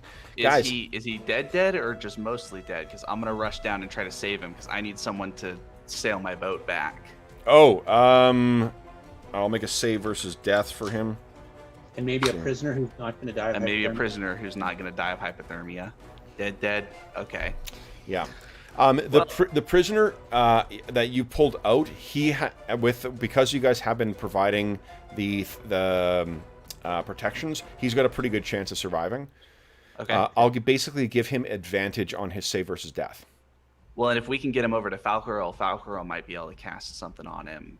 Yep. I don't know. He doesn't have any more Endure Colds, but like a Cure Light might not hurt him. No, Cure Light won't do anything. No? No. Okay. Lex is going to go and investigate the token, Black Ice token. Okay. Well, let's do this first. Let me.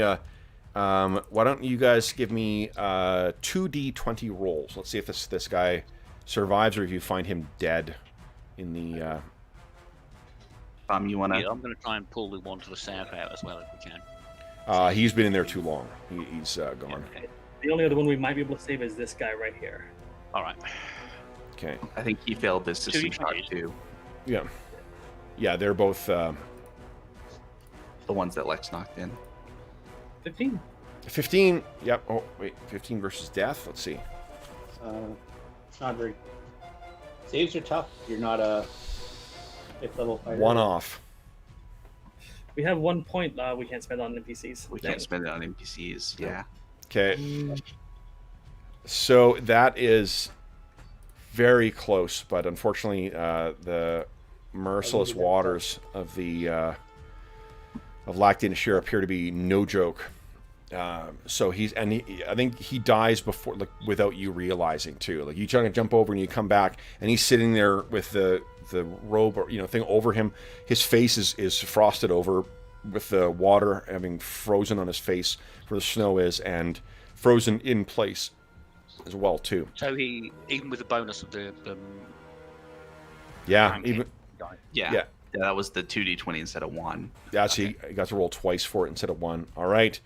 So then, guys, yeah, that cloak, that was such a... Well, I mean, you guys all did incredible plays, and how would you know that they would have these, these things to protect them from missile fire, right? I'm like all miss. I'm like, I had to get creative there. Yep, love it. Okay, so guys, let's take our mid-session break right now, and then... Dave, we end the scene with the ship slowly sinking into the water, and it suddenly all you can hear is the howling winds above the waves as they die. You see Falcarel like saluting them and then go. Yeah. Gorman, we could have got good money for that boat. Oh, jeez. All right, so then, guys, we will. Let's take a 5-minute break here. We will be back. And we'll see what our heroes are going to do next. So back in 5.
You know, I could have saved them from sinking, but did I prepare 2 warp woods? I could have unwarped it.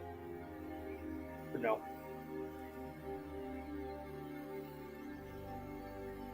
Pirates deserve to die.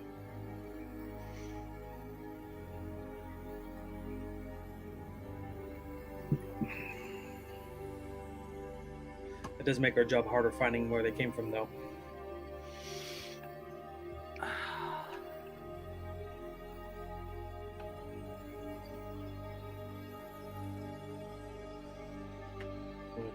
So we lost, what, 3 of our fishermen? Mine got lost. Lex's got Oh. lost. Valkyrie's got lost. Tom's is still alive, and Cola's is still alive. Okay. So, seems like maybe we can kind of tie the boats together enough that one fisherman can kind of work out how to Get us back. pull a Yeah. boat along, essentially, like a boat train, essentially. Lash them together. Yeah. Lex's fisherman got wounded, but he's still alive. Oh, yeah, that's right. Lex No, is I'm- still alive. So we have I'm gonna three, hit. 3 boats that can be easily maneuvered and 2 that aren't. Lex also thinks we should try and get those. I don't know. Do we want to touch those black ice tokens? No. Yes. Maybe when they're on land, we can chisel them off from a size difference. I think I might have a. Let's just torch their boats. Search No. their boats for Boats are items. expensive. Yeah.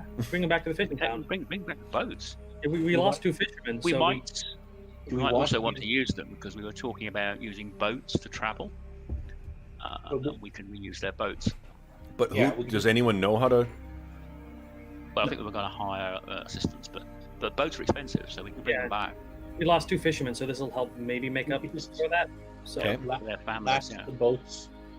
the boats with ropes and drag them in. It'll take a little longer, but the fishermen could probably appreciate the boats. But let's toss their black ice tokens into the water. well, yeah. Yeah. Let me look at how they're attached to see if maybe. So what they look like is they are each of them is some kind of other fearsome thing. One of them looks like it's a stylized sort of carving of a wolf. One of them is a stylized carving of a yeti. One of them is a stylized carving of what looks like a lizard or a dragon of some kind. And the way that they're affixed to the thing is each of them has like a hole that's been either drilled or whatever through the center, and then a nail's been put through it to affix it to the mast. Well, I've got 1 warp wood left. I'm going to see if I can warp the wood to make the nail loosen and drop it. Yep, absolutely. Yeah. Okay, so if I know where these things are on the mast, I might be able to remove their protection next time. You mean So- like a long range warp wood to?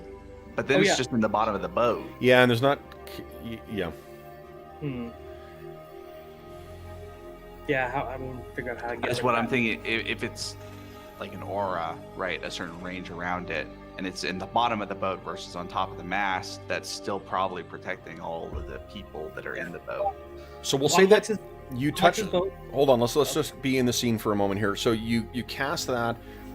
It warps and boom, this black ice carved wolf falls to the ground, mixing with the water and the blood that sits in the bottom of this boat. What happens next? I like to test how far their protection radius goes. Like just back off a little bit, shoot an arrow at it. Back off a little bit more and shoot an arrow at it. Yeah, it's not really. This is magic. It's not science. So and you're on boats in the middle of a windstorm on a lake. So I don't. How are you? Well, I mean, like later on. Don't want to take them down now, but Well, when we that's get what I'm back- asking. Like, are you keeping these black ice tokens? I don't want No. to keep them, touch them. Falcor's just trying to figure out how to neutralize their effects or what their effect ranges are by just testing it. So I think don't. we just toss them in the water. Yeah, like unless you're like moving a boat away and wasting ammunition to shoot at it. Like, yeah, is that what you're intending on doing, Falcarol? I could waste a few arrows. But yeah, I just was wondering because somebody shot at Lex earlier and it bounced off the shield, and I'm wondering if Lex shared that experience because Lex was right up near the boat. Yeah. So Falcor's just worried he doesn't have unlimited spells, so yeah, he's trying to figure out how to get past the effects of that. So let's say you wasted 2 arrows before you're convinced at one of the empty boats, because there's only 2 boats. Oh, sorry, there's not 3. There's only because one of them sank to the bottom. So there's 2 boats. One of them has the wolf and one of them has the yeti on it. You test both of them. I'll say 1 arrow at each of the ones. One with the thing up, one with off. The arrows seem to stop dead when they get close to the boats. Alrighty, well, that's all I could think of doing. At least I can knock them down. But I'll just try and sink the boats. How about that? Do we have any way of? Let's talk strategy once we get back to town. Let's right now figure out how we're actually going to do that, because we're down a number of fishermen and we don't have any prisoners. And are we taking their boats back? That sounded like what Thomas wanted to do. Yeah, they're quite expensive out here. You know, they're valuable items. They'll certainly buy us a lot of kudos with the villagers. With what is happening to the Black Ice talisman? One of them is still attached to a mast. One of them is on the ground in the boat. Oh yeah, I was just going to check my inventory. I think I have. Is any of the fishermen carrying a hatchet or something? Yep, probably. Then I'll just climb up the mast and smack it down. Okay, so both of them are off. Yeah, I don't think. No. Are you keeping them, or are you tossing them in the water? Into the lake, I think. Okay. Yeah. Okay. No black ice for anybody. So it's Bilbo leaving, after forgetting the ring in his pocket. Don't let Cola see it. Whichever one of totally. Whichever one of you does it, and you guys can tell me for each of them, you get some sense of a very minor sense, but you get some sense at least of what Cola must have gone through, because even getting that close. I'm picturing Lex is on the one boat, and so he's the hatchet. Gorwin's on the other one, and that's the one Falkiril would have done the woodworking on. Gorwin probably, tries to kick it off the boat into the drink, and there's that, when Gandalf touches the ring and has a flash in the eye type thing. Yeah, because you're gonna have to. The boat is designed to keep shit inside, so you're probably gonna have to pick it up and toss it out. And the first attempt is not enough, and it's a realization that, oh shit, this is really bad stuff. Yeah. I think in the film version of this, what would happen is you kick it, the wind's howling, you reach down, you pick it up, and then it's as if the wind stops. And you're in utter silence, and you're just sort of looking at this thing. And Tom is like, Gorwin.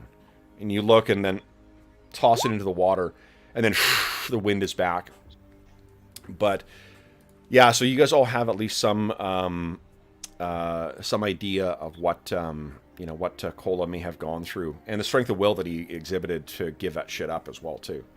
Although maybe you guys took it from him. Now that I think of it, no, he actually the one in his hand he actually let go and it bounced. We had to rip the amulet off of him. So for getting back, we have 3 fishermen. Our boats, they have sails, right? Yeah. Oh yeah. They will have no difficulty hauling these. Just tie them up. Are their boats bigger, or no? About the same size. They just had more guys on them. Yeah. And the nice thing is, those boats are almost completely empty.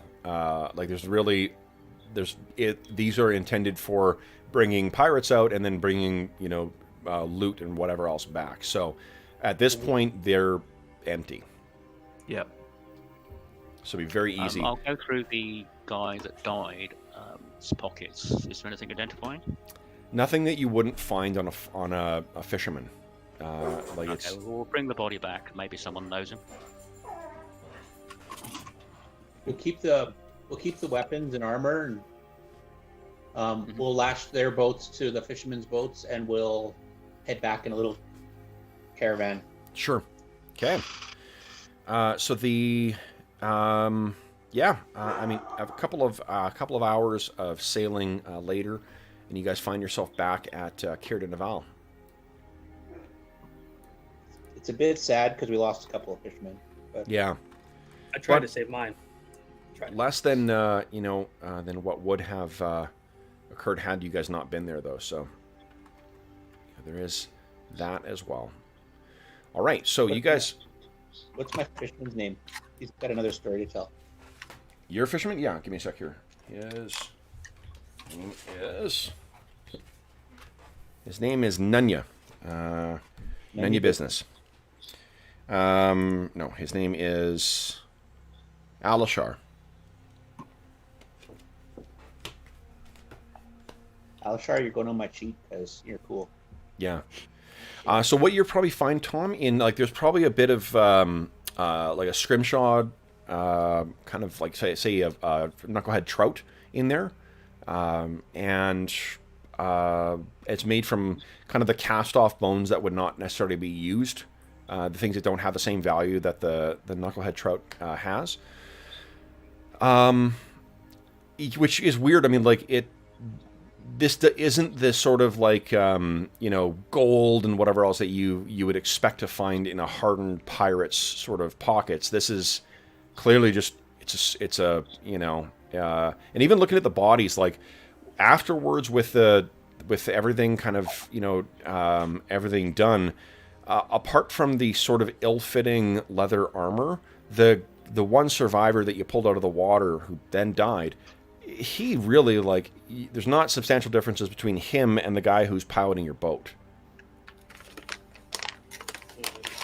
Yeah. So when we return, do we want to ask if there's anybody who's gone missing who might have joined up with the pirates or something? Because it sounds like that's where they're getting people from, is probably from these lake towns.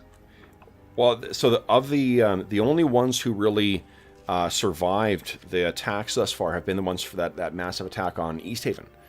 No, but I mean in town we could ask, like, hey, has Johnny gone missing? He went out fishing one day and didn't come home. Oh yeah, no, but like no one who's gone out and not come back that has not been attributed to pirates.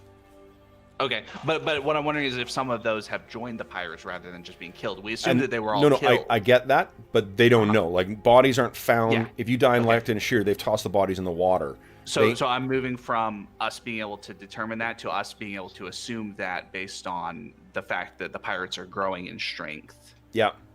Yeah. Yeah, like I said, they can't tell you one way or the other where those people have gone. They can tell you people are missing, and they've assumed that they've died in pirate attacks because that's what they've found the aftermath of. Yep. So they also don't know where the pirates are coming from and where they're getting their numbers from, essentially. Yeah. So the pirate numbers are not coming from the town; they're coming from somewhere else. Well, what I'm saying is we assumed that was the case, but if these pirates are basically just fishermen turned pirates, the towns are the main source of people in the area, right? So what if some of these attacks, they, essentially said, join us or die type thing, and the fishermen did not make their morale save like the pirates did and turned into more pirates. And that's how they're able to kind of sustain the piracy. one of the things, in terms of, the being press ganged in to join it, based on how those guys fought that you faced, the level of almost mania they had in fighting, you recognize that from other foes that you have recently faced. The black ice dwarves, probably. Yep. Yeah. So what I'm thinking is, what if they capture prisoners and then take them back to the big thing of black ice and say, hey, hold your hand on this for 5 minutes and you can be one of us. And then suddenly they're, turned into black ice maniacs who will fight for the pirates just fine. The Black Ice Maniacs was the name of my J-pop band when I was in high school. This FYI. Rockwell's not feeling better about his sinking the pirate boat now. As many times as you make that joke, you must have had a lot of bands in high school. I was involved. I was a busy guy. Guy in high school. All right.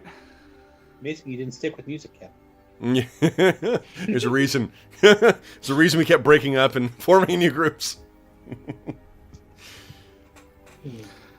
All right. Well, Falcor, you've got some healing spells left, right? Because Gorwin could use a patch up. I can. I should patch myself up too. Yep. Let's see, I've got 3 cure spells. I'll pop off a cure moderate on you first. Okay. 2d4 plus 3. Thank you. Get 1 for myself for 9 as well, and then I think that's going to cover most of the damage I took. Lex apologizes for pushing that last guy overboard. He probably should have grabbed another prisoner just in case. And I think he'll fine if I administer you to the night, right? Or do you want another spell? Yeah, I'll get 3 back for the night, so Okay. I'll be almost full. And okay, so in that case, I'll cast a heal spell on Lex's fisherman to get him up. Just because. There you go. They only have 3 hit points. Well, I mean, Yeah, but he got wounded, so. He's in a little bit. And since we're not bringing a couple of them back, seems like we might do our best to ingratiate ourselves with the ones that did survive. That's fair. He feels slightly guilty. He couldn't save the one he was looking after. Okay. Yeah. I'm just thinking you could administer healing to him and use your healing proficiency, and he'd still get back to full. But I'd rather send him home to be with his family. You're a fisherman? Well, Lex's fisherman. I mean, Okay. I'd have to minister him overnight for that to work. So Yeah. Alice Sharp. So Anyway. when you guys get back, you have a chance to meet with Kranich Seaver again, the speaker, that short, blustery guy. And I think that the meeting is probably going to take place in the, rather than in the sort of that hall, it'll be the sort of the open area in the uphill climb. So you can picture this as sort of a, again, I'm very much picturing like an east coast of Canada, like, you know, Nova Scotia seaside pub with a big open area, and there's, you know, you do have the view of the lac out there, and then everyone's sort of clustered around different tables and stuff. Some people are standing, and you guys are telling everyone about what, you know, what's happened. So what is it that you tell everyone for this encounter with the pirates? while we routed them, We killed about 15 pirates who attacked our set of boats. Yeah, and unfortunately we lost 3 comrades in the fight.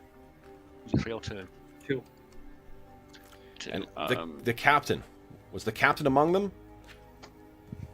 We don't think so. No. It's kind of like all hubbub in the town. We attempted I to think take we put prisoner. a big dent in their what's the word to use? Number of pirates and boats. We brought 2 back. Unfortunately, we lost a 3rd, but at least you now have 2 extra boats. Okay, so you're leaving those for the town? Yeah. Okay. Yeah, for the time being, I assume. Okay. We tried to take a pirate prisoner, but he died of hypothermia. What are we going to do next? Where are they?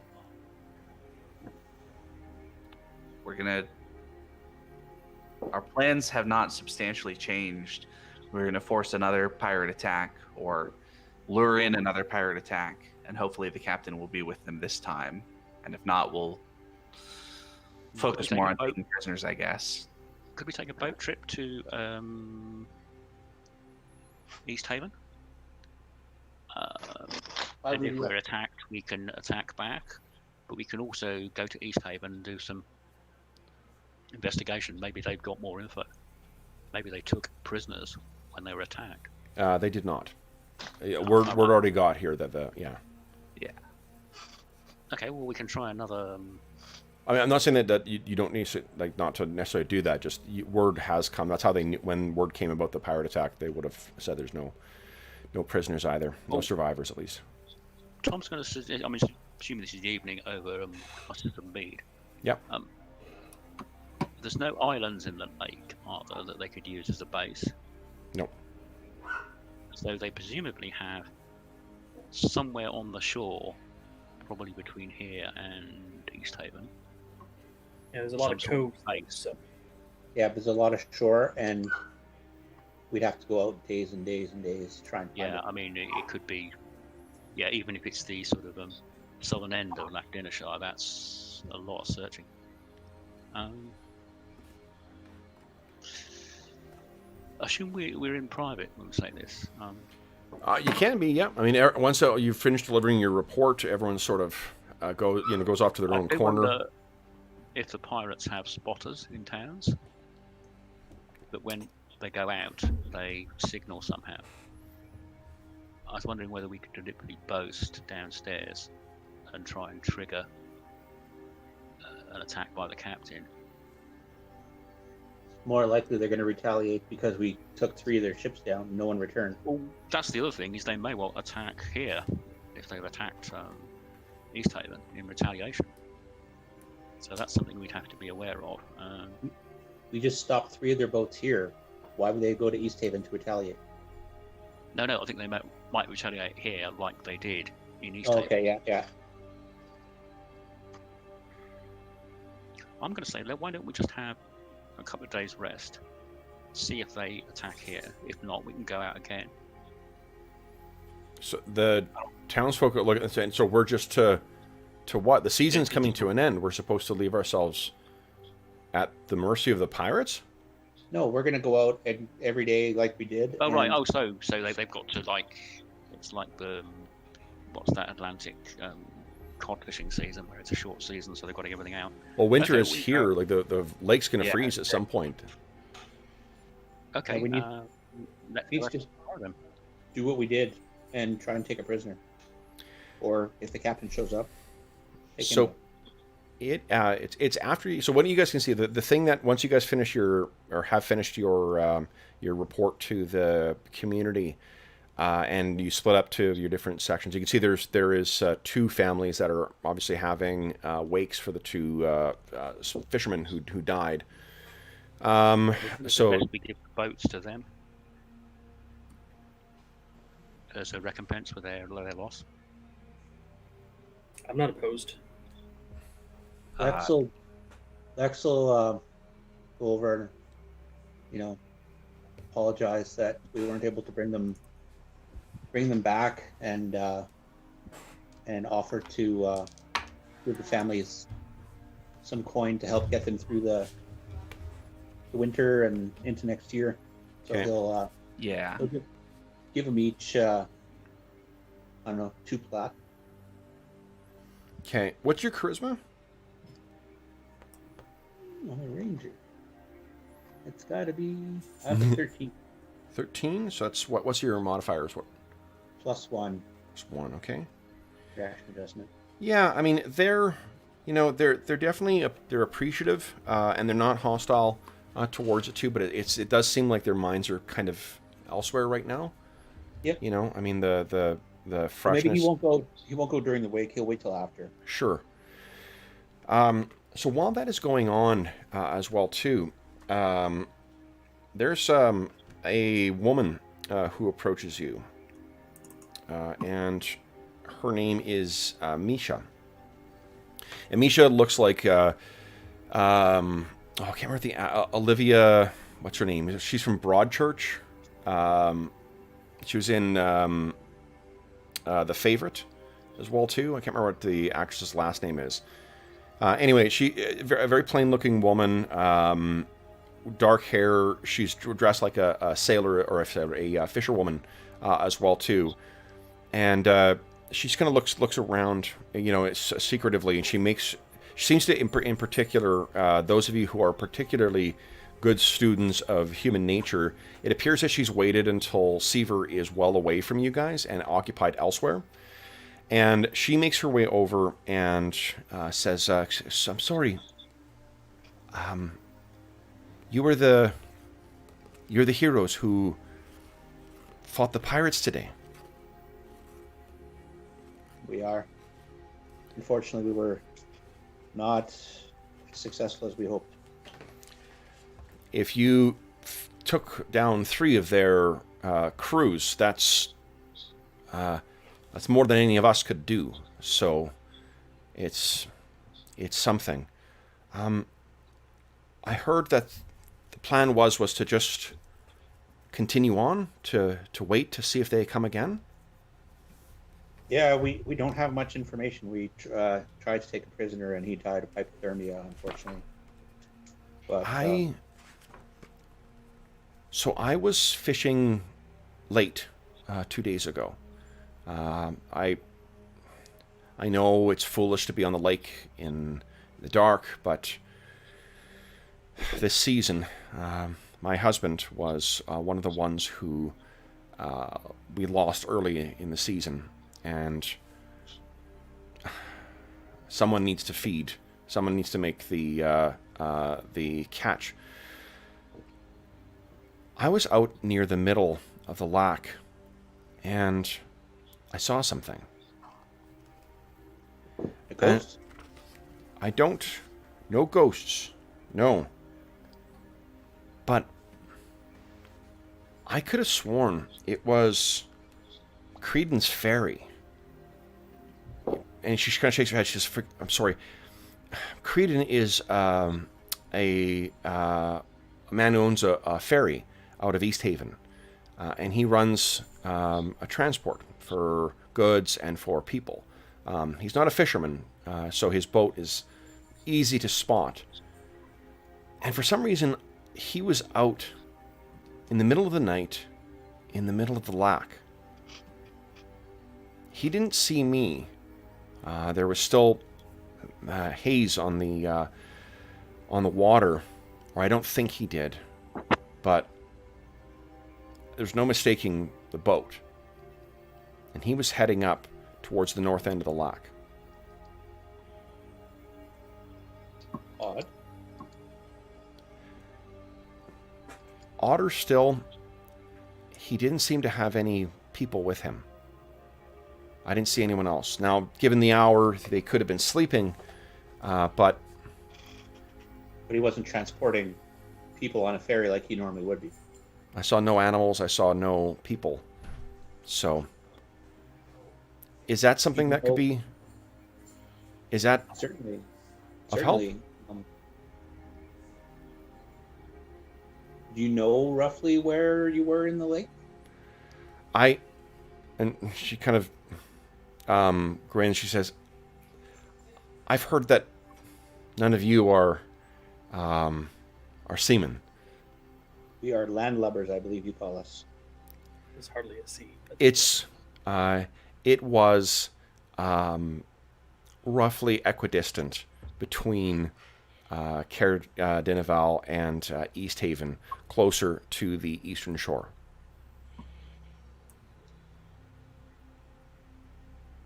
Okay. Hmm. Do you think that do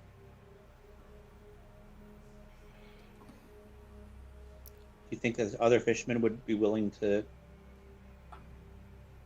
help us find this place and maybe watch for or find where?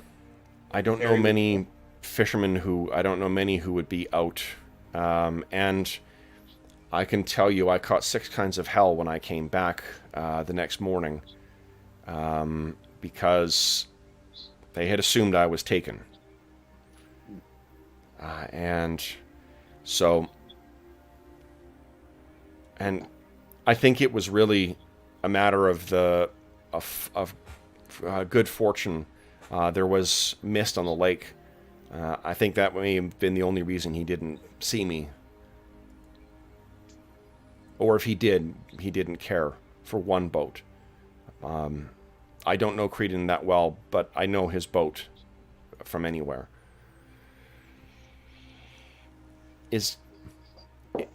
Will that help? We can certainly investigate it. Maybe if it's so out of the ordinary, perhaps it means something. She nods, understanding. She thinks what you're saying, and says, "Good, thank you." And she turns to walk away, and then she stops and kind of turns back and says, "And thank you for what you are doing for us. These are hard times. And there are not many strangers who would come and risk themselves for others. So, thank you all. And she turns and walks away, and you now see there's two kids that were actually waiting for her, kind of not far away. She meets up with them, and then the two kids and her leave towards the exit. I feel we should pay her for that information. She did lose her husband in the attacks. Sure. So I'll give her. I'll call out to her. Give her 10 gold. Well, I thought we were sort of suggesting we donate the boats and the value of the boats for the dead. Well, she lost her husband earlier on, I think. So. Oh right, I see. Oh yeah. I'm going to give her 10 gold. She actually refuses. She appreciates it, but what you are doing is more than sufficient. And she looks at it and she says, "The knucklehead trout earns us a good living." Okay. Fair. She does appreciate it, but it's not necessary. Well, I'll just give her and her children a blessing of Solinar. Just show my appreciation. Okay. You guys want to go hunting? You go hunt some pirates? Definitely want to hunt some pirates. Instead of waiting for them to come to us, we should go hunt them. I think that's the good plan. We also probably want to check in with our ragged tribesman, who was going to be our guide to get to the Evermelt, since he's just been hanging out in town for a couple days, and we want to make sure he's he is not setting foot on that lake. Yeah, I figure he's not going to go on the lake, but I want to make sure he's still willing to take us when we're done with the pirates, basically. He's not. I know let's do this. I'm going to roll randomly and see how he's doing. I think I'm going to start at neutral. What's your charisma? My charisma is 11, so it's a +0. +0, okay. Although you know I what? get a bonus if he considers himself a teacher. I or an rolled academic. as good a result as I possibly could have. Okay. So he is, you know what? You guys are going to Evermelt, and he sees the big picture of what you're doing to help make this faster, so he's on board with it. He's keeping watch here for what he can. He's not a warrior, he's a hunter, but he's doing what he can to try and help around the community here. And there's some people, it turns out that the peoples here, they're not so far distant from it, where there's still some, borrow words that are from the ragged tribesman native tongue that they still use in everyday kind of speak here. Mm-hmm. So, this is totally a fucking Newfoundlander community. It's all weird pastiche Irish. How often do the ragged tribesmen interact with these two cities? Often? In the last, say, 50 years, less than they did before. Well, let's see if we can have him start building up some goodwill with them for later on in case that's needed, and I'll hand him out some gold to help where he can with. So if he wants to run around and make a better name for the rigger here, he's not really going to be able to do that. It's not. He's a hunter from a savage tribe. Him going around just giving gold to it, how do you not see that as just pride? I mean, have him going around and help people, offer services, and we'll just give him gold to make his job easier. So he's not your servant. He's happy to help you guys and whatnot too, and he's going to do what he can for the community, but it's his decision. It's not. Yeah, I'm not going to make him. I'm just suggesting. Well, no, and the what are goal. you trying to achieve, John? Beyond. Well, nothing to help our immediate thing, but if I know the rigger are scattered now, and I'm just hoping he could warm himself up to the community to make it a place they could. Well, and what's John is so if it was a different NPC, maybe things would be different. But if you hand him a bunch of gold and ask him to go around and just give it to people to try and make him like him, he's not going to really understand what you're doing here. No, apart from the most obvious negative way of just trying to buy stuff. No, that's how the 10 towns think, right? So I'm not trying to be difficult with it. Just I can't see how this character would interpret what you're suggesting as anything other than trying to buy allegiance, which is. I see how he's interpreting. Okay, yeah. I wasn't saying go give people money. I was just. No, and that's why I understand you're trying to help with your your largesse, but I don't know how this character would see it as anything other than If he expresses that he doesn't want to go around buying people, then I'll just. It's not that. It's just the look tells you enough, and it sounds like Gorwyn. I keep talking here, but Gorwyn and Lex may have something to say as well. Yeah, I think we should just essentially give him enough gold that he can, live comfortably for a little while and have that be that. because essentially so that he can give him some gold so that he can, have a nice room and get good meals and all that sort of stuff. Keep him well fed and well rested for when we need him.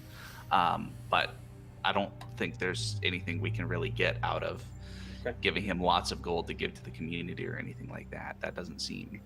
And you guys are these are hardworking people. Like, they work for everything they earn, and their only reason they're really here is because of the fortune they get from the knucklehead trout. Right? And we're already killing pirates for them. So. Yeah, so like they are not unfamiliar with a hard day's work, and they know the danger that you guys are putting yourselves in for this. So they're more than grateful enough.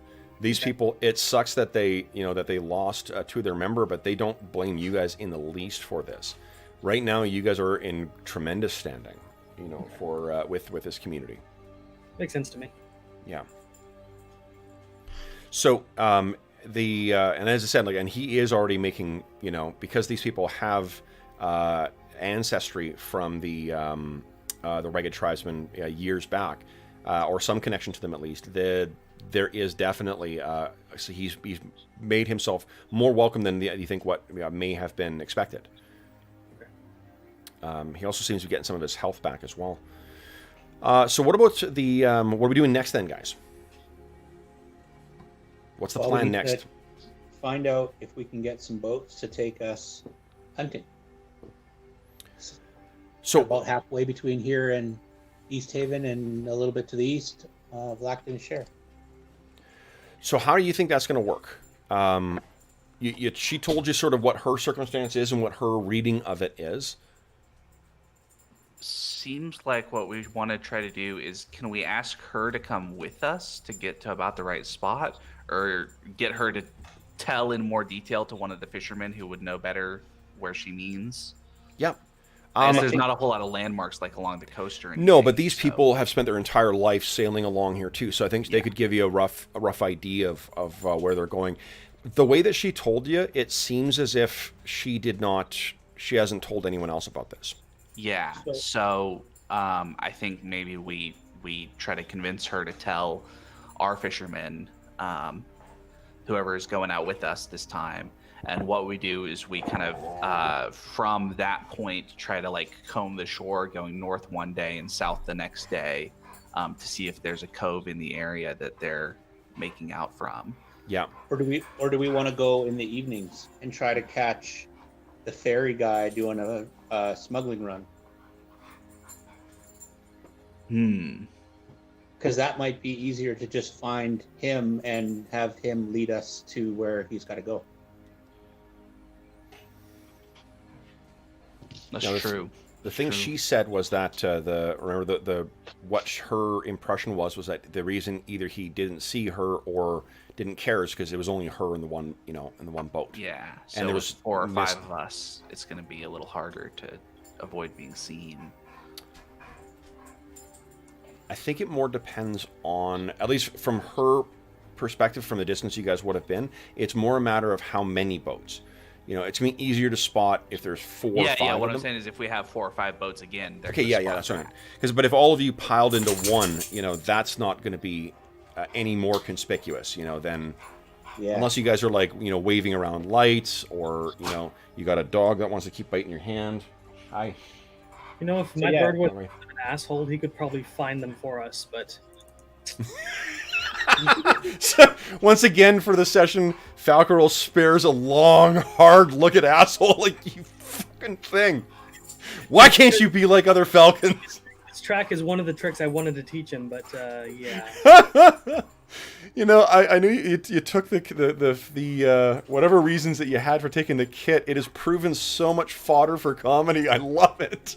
It's for flavors when I took it, so it's fulfilling its purpose. Yeah. Oh, God. And that's also an honest player, too, because John has owned every one of his shitty roles for animal training since he got this damn bird, so... Maybe when I hit another level, I'll try again. Yeah. When it finally breaks through, it's going to be truly a moment like when Asshole finally turns and takes out an eye of icing death. Yes! Finally, bird! And then he gets eaten. Okay, come on. Let's settle down. Maybe Lex will go back to Alishar, because he He took an arrow and survived, and maybe he wants a story that will rival all the other stories. Okay. Rather than just surviving the pirate attack, maybe he wants to be involved in, bringing that to them. Okay. I poured through the spells that my god will grant me, and protection from arrows is not one of them.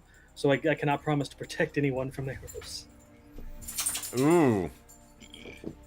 Okay. So what's the plan then, guys? What do you think? Does that sound like the... If we're bringing him with us, we need to give him some armor. Lex wants to ask Alishar if he willing to do an evening trip out onto the lake to try and we'll explain what we learned. We won't say from who, but we'll just say. Oh yeah, no. This guy's tough as a nickel steak. Like he is absolutely, even in spite of the injury he suffered from the thing. What he can do is he will not wear armor because he's either going to get hit. But we could. So if we're not taking Cola because Cola is off busy doing something, we could tomorrow cast our extra protection from cold on him in case he goes in the water. Planning for tomorrow, I do know that what do you call it? I know that Andrew will be here tomorrow. Okay. So then never mind. Yeah, Cola will be here tomorrow. Yeah, I can prepare a lot of first level spells, so I can hit another 3 people with Endure Cold if I want to. Sure. Yeah. But if Cola's going to be here, I won't need to do that though. He's a fisherman. He's less likely to end up in the water than anyone. Yeah. That's true. But although if he had Endure Cold, he could just hop into the water to avoid getting shot. That's true. I mean, actually, I know that would be kind of anathema to his kind of traditional behavior, but might be a good idea.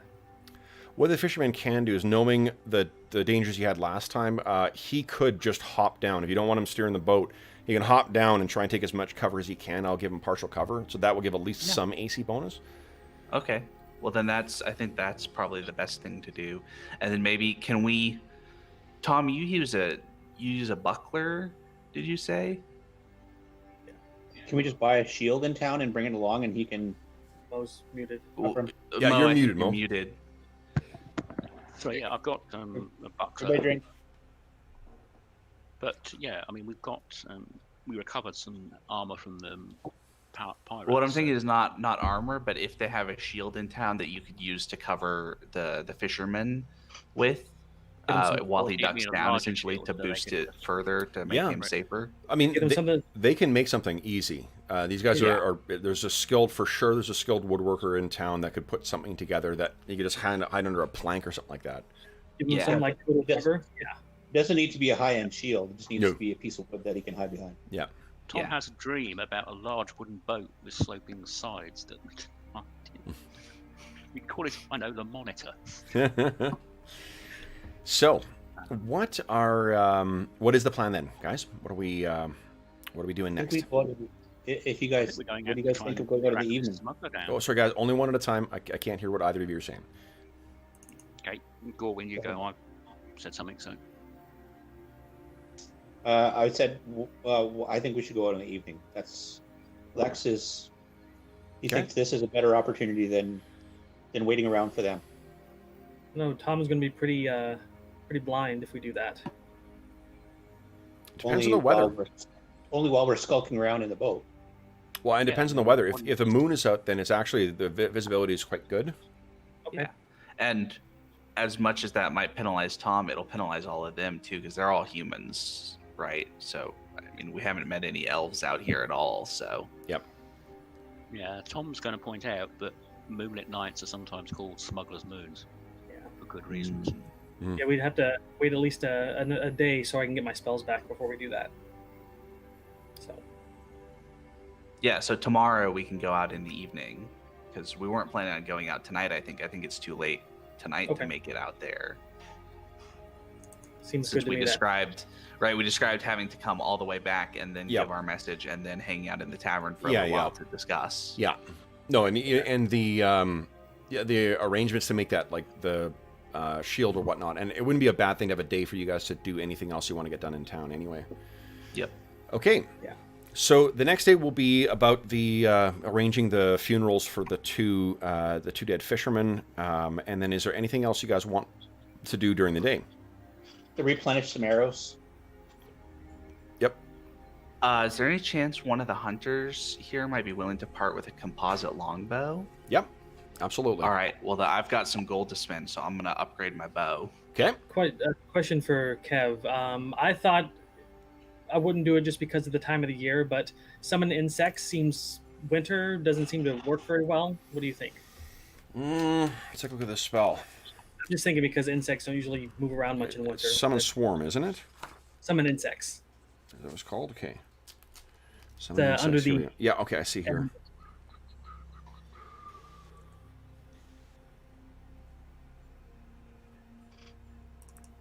I was just thinking winter insects don't really mix very well. I don't see it as a requirement. Okay. I mean, it's a magical thing as well, so you're not literally calling like bees and whatever else in. I'd still let you cast that. Okay. That seems like a good solution against a spellcaster. So I will prepare one of those. Okay.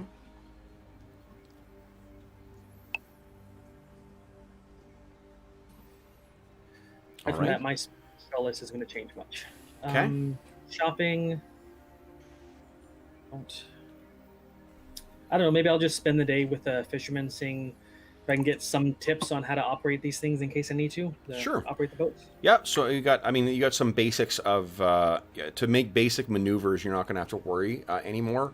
I think that operating the sails and whatnot, that's going to still be required intellect check to try and remember precisely what they told you. And you're not really going to be skilled at it, but you're not going to be fumbling the way you were the first time you went out. So less penalty. Gorwin, you would have healed one more hit point too, so you should be at full. Oh, I already did my 3 for the night. Oh, did you? Okay, so you're still down by Yeah, one. So okay. I'm still down 1, but just 1. All right. So then, guys, if there's nothing else, then let's see what happens the next day. So let me get my random encounter roll here. Oops. Let's see here. Okay. So the next day, you guys, or the next evening, you guys bundle up, and Misha comes down and sees you off because she's had one last conversation with your buddy to make sure he knows where precisely they're going. Dave, let's see how the weather has treated you. Weatherman. I don't even need to use my weather sense skill because we roll weather every day. Yeah. The weather sense is there's going to be weather. I really love, what's it, this campaign that you made use of your weather? Or was it, it was Pathfinder, that Pathfinder one-shot we played, where someone made use of the weather to predict the weather from the next day, which was awesome. Oh, yeah, so we could roll it in advance to see what it is. Yeah. Okay, so there is precipitation today, so Dave, give us another percentile. 15. That's good. Okay, heavy snow today. Very close to heavy fog. Holy smokes. That's going to be great for, sneaking in. Yeah. Oh, I have bad news. It is heavy fog. But it also might be hard to see. So we'll have to count on our elven eyes. You're going to have to worry about getting ice frozen on everything, though. Do you guys have anything? Oh, totally. Everything's going to be coated in frost. It's, if you've seen the first you season might say of The Terror. coated in the rhyme of the Frost Maiden. Yes, but And that's the ad. So then, would you give me another percentile roll, please, Dave? Wind. Oh my God! So you're effectively in a blizzard today. So the upside is that you guys will not be able to. Well, hold on. That's irreconcilable with fog. Give me a reroll for that. Fog doesn't come when there's a windstorm. Yeah, there you go. So there's no wind. Okay. Love it. Okay, which means let's stay home for a day, guys. here's the upside. So you guys can't see shit, but you can absolutely hear things. Because on a lake, it carries for forever, right? So the sound, as long as you guys are all quiet on there, you can lurk there in the fog, and if someone does go by, you'll hear any sound covered. The difficulty will be tracking down where that sound is and finding them in the fog. Sounds like a great adventure idea. It really is. It's the kind of happy coincidence that I love. Okay, so then, guys, evening comes and you guys make your way out into the lack. Now, where's John's favorite anxiety-inducing track here? With Alishar the grizzled fisherman. I'm gonna have visceral drum beats and slow, steady moves. Okay, let's see here. It's gonna be the kind of music that makes your heart want to beat with it. Mm-hmm. Okay, let's see here.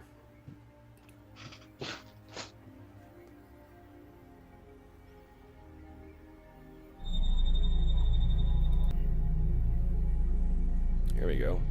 This one's for John. So, Lex bought a dagger while he was getting arrows.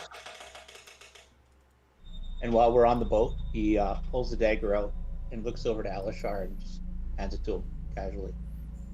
Okay. He takes it and looks at you, looks at it, shrugs, sticks it in his belt. Okay. Okay. Hopefully he doesn't need it, but if we get boarded or something, who knows? This is the music. I aim to please. So, you can picture this, that as you guys take your spot, that seems about right. I think I'm going to need to make a check for your boatman to navigate. Whatever penalties I got, I rolled a 3 for his check. So he's fairly confident he's got... fortunately, you've got it like an grizzled old guy as your thing, so he's been sailing these lakes for, 6 decades. He knows them like the back of his hand. Totally. So even in spite of the fog, and you guys are hanging there in the fog, all crowded into one boat. And it's the time, I think, it feels almost like with the haze hanging over the water and the eerie silence that just envelops you, amplified by the weird muffling effect of the heavy fog, it feels very much like being in a dream. If it wasn't for the bone-chilling cold, the only things you guys can see is the exhalations of your breath coming out and joining the fog in its white tendrils. And it's around... it's hard to tell what time it is because you can't even see the moon. But at some point in the evening, you hear a splish. All of you look at each other, and all of you look out. Would everyone give me a wisdom check, please? And this is going to be Price is Right style. Whoever rolls highest but not over.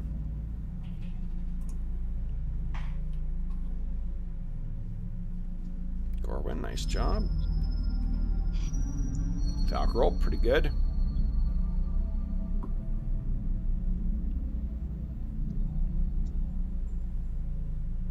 Lex, good showing. It's completely flat. There's no stats for here.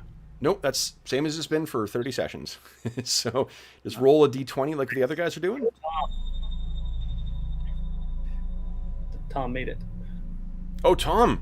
Yeah, so Tom, you're actually the one who, in spite of, while your eyes, your one eye may not be working terribly well, you stop, and as soon as the sound, reaches your boat, you stand up, and you look out, and Tom just points out in a direction. There. He whispers. And your boatman leans in and says, as soon as we put oar to water, they're gonna hear. So do you try and move in that direction now, or do you wait to see if you can hear something closer? Can we... Oh, there's no wind, so we couldn't sail. We have to oar to get... Yeah.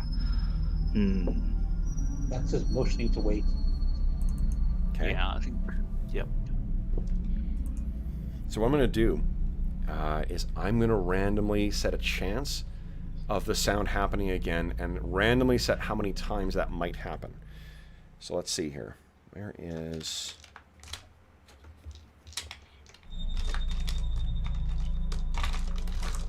By randomly, you mean you were going to make 1,000 calculations in your head on what you think is an appropriate number, modified by a whole bunch of modifications that you just... If only that was the case. I'm such a simple creature and was like, meh, we'll set this on this dice and this on this dice. Go!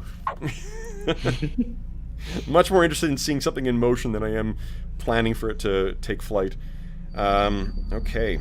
There's my... Like we said, only the highest dollar physics engine in Dungeon Musings game. Exactly. We've worked weeks on this. This is better than the Havoc engine, I tell you. So you hear a splash again, closer this time. Close. And what is our visibility? Is it 15, 20 feet out? It just fades in the fog. Oh yeah, thick. It's that thick fog that only kind of really hangs, tenaciously out over open water. It's I won't have my bow out then. No. You can't see any lights up there either. Gorwin, you can see he's not quite hopping up and down, but he's raring to go. Okay. What are you guys thinking? You're all looking at each other, and your boatman is looking at you now. Lex is questioningly. Okay. Valkyrie reaches down to his belt pouch and pulls out a mushroom and he says, "I'm ready." Okay. Lex is I haven't been keeping track of Valkyrie's spells. What's the mushroom for again? Oh yeah, I don't know. Another couple of minutes, or another pregnant silence.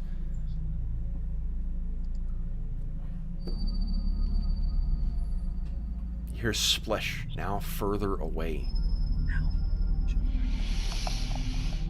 Go. Okay. But the sound of it, it sounds like a plate breaking of the oars breaking into the blackened water and pulling off in that direction. Now, what do you guys do, if anything, to try and assist in locating where this thing is? What are you guys doing apart from just listening?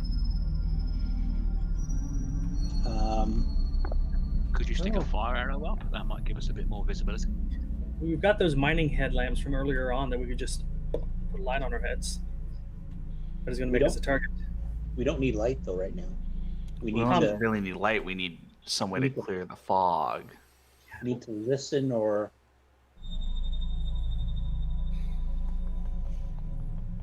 I don't think there's anything I can do but listen. It would have been helpful if you guys had a pet that could have gone and made noise over the thing, right? Remember, Havoc's an asshole. I know.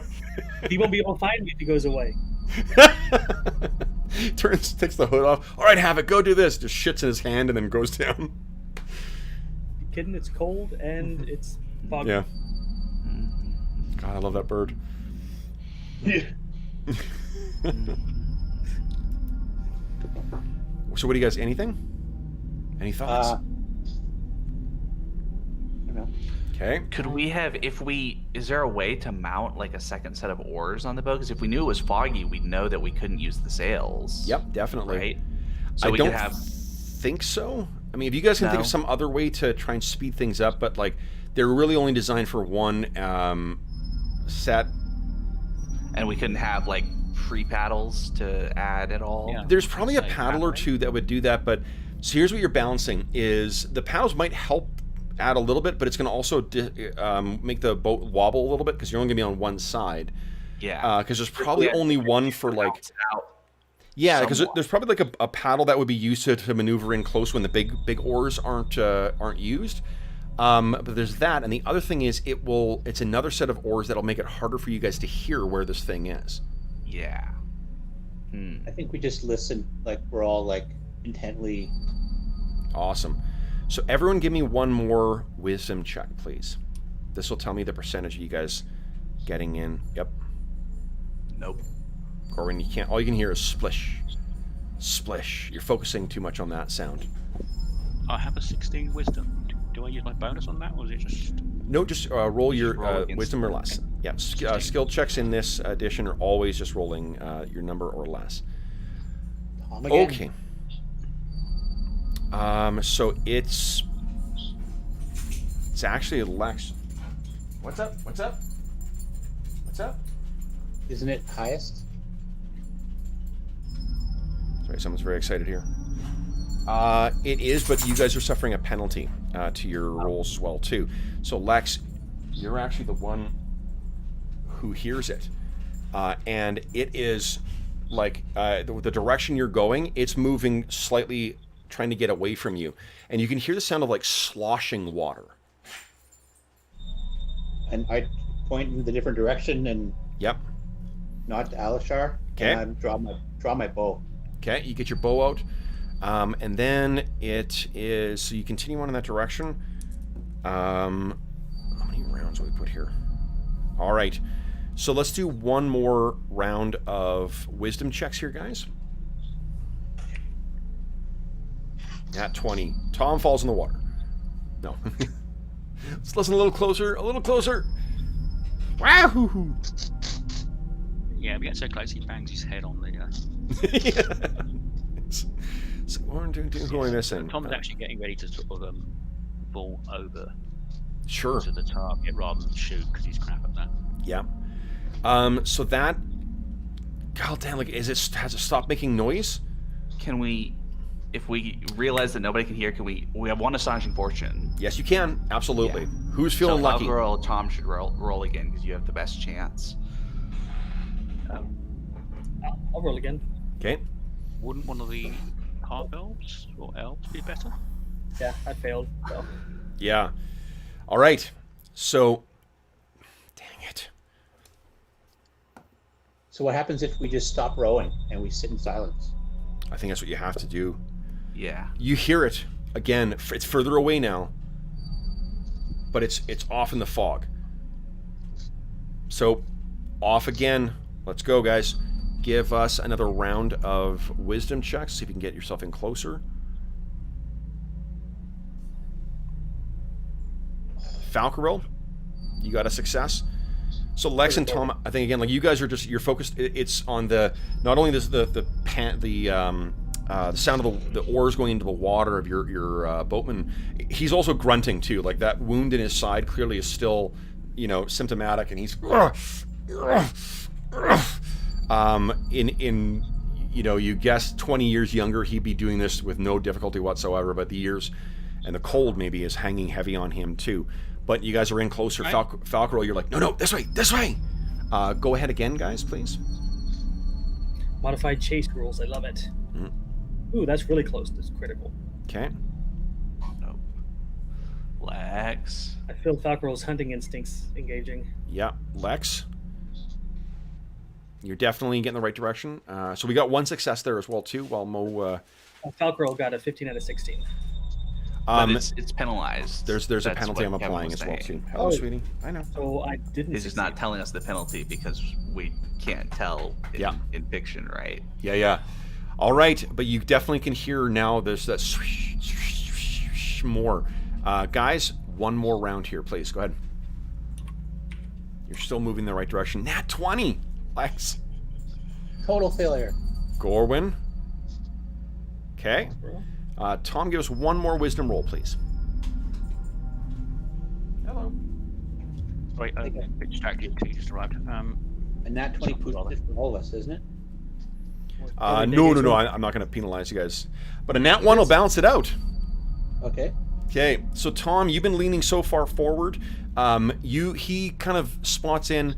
Lex, you make some kind of noise. I think that sort of distracts. Gorwin, you look back, and then Tom hits your shoulder and points over. And is like, look, and you can see it. There is a relatively flat bottom boat, much bigger and kind of wider than what these things are. And you can see on the back there is someone. There is a mast on this thing, so it could be used as a sailing vessel as well too. But there's someone on the back, a figure that is vigorously moving something back and forth. And they're likely not with a paddle, but propelling it with sort of like a crude propeller of some kind. Falcaril, command him. Do we know these are priests or pirates? Well, you can just command him to, like, Stop. sleep or something like that, so Yeah. that he's not doing anything. He is at the back Yeah. of the boat. I'm not saying he necessarily would fall in, but there's a chance that if he did that, he might fall in the water. Mm. And do you think getting guys out of this water during the daylight is hard? Yep. What if you just tell him to slow? But there's other ones you could do, yeah. Yeah. You could just tell him to Stop. to slow or Stop. what would you tell him? Rest. Freeze. Hide would be good. Yes. Yeah, I'll say hide. Okay. So yeah, you call this out, and this is the first time it hits you all like like a fucking breaking plate. His loud, commanding voice simultaneously, like, it breaks the silence, but it is immediately swallowed by the fog as well too. But what you guys can see, who made successful wisdom checks at all, is this figure just drops the thing he was moving back and forth and runs in one direction. There is a little bit of a like a captain's quarters or something, not a captain's quarters, but like there's a little bit of a structure that you can get in to get out of the elements, and they seem to run towards that. This gives you the opportunity you need. Your guy leans into it, and you close the distance. So as you guys are coming up to this thing, he's running back. And as he's doing so, he starts shouting at you guys, No, I'm with you! I'm with you! I'm with Derek! He knows! And then, as you guys slide up into view, and it's still perfect darkness, so I think you guys can't see any figures. He lights something on the deck, and hanging from a pole there's a lantern. And this guy he looks like he's not as roughly dressed as what the fishermen are, but not much different. He's a Caucasian guy who's in his probably in his about let's say 40s, mid 40s, plain looking, there's nothing distinguished. He's got balding hair. He's wearing a big heavy woolen cloak. I'm picturing him being played by the same guy who played Reginald Barclay from Next Generation. So he walks up and it's like, no. And then he sees that there are 3 elves and a guy with a big fuck off sword.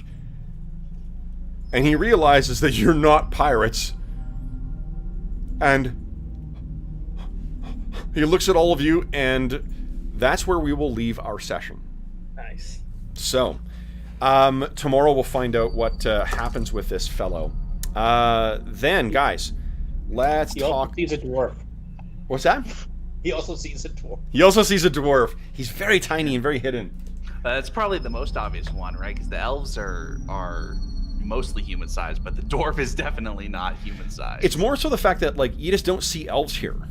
Well, but Right. what I'm thinking is, how can he tell we're elves, not humans, in the dark? Oh no, but he lit the lantern. That's what it was. Oh, right, he lit the lantern. Yeah, he so lit the lantern. That's why he sees you guys and realizes that you're not pirates, and he's not going to be able to talk you out of, like, no, don't attack me. I'm with you. So let's award some XP here, guys, because you sent a bunch of pirates to their watery grave. So you guys, first off, for XP, you guys, those of you who are fighters, you defeated 30 hit dice worth of adversaries today.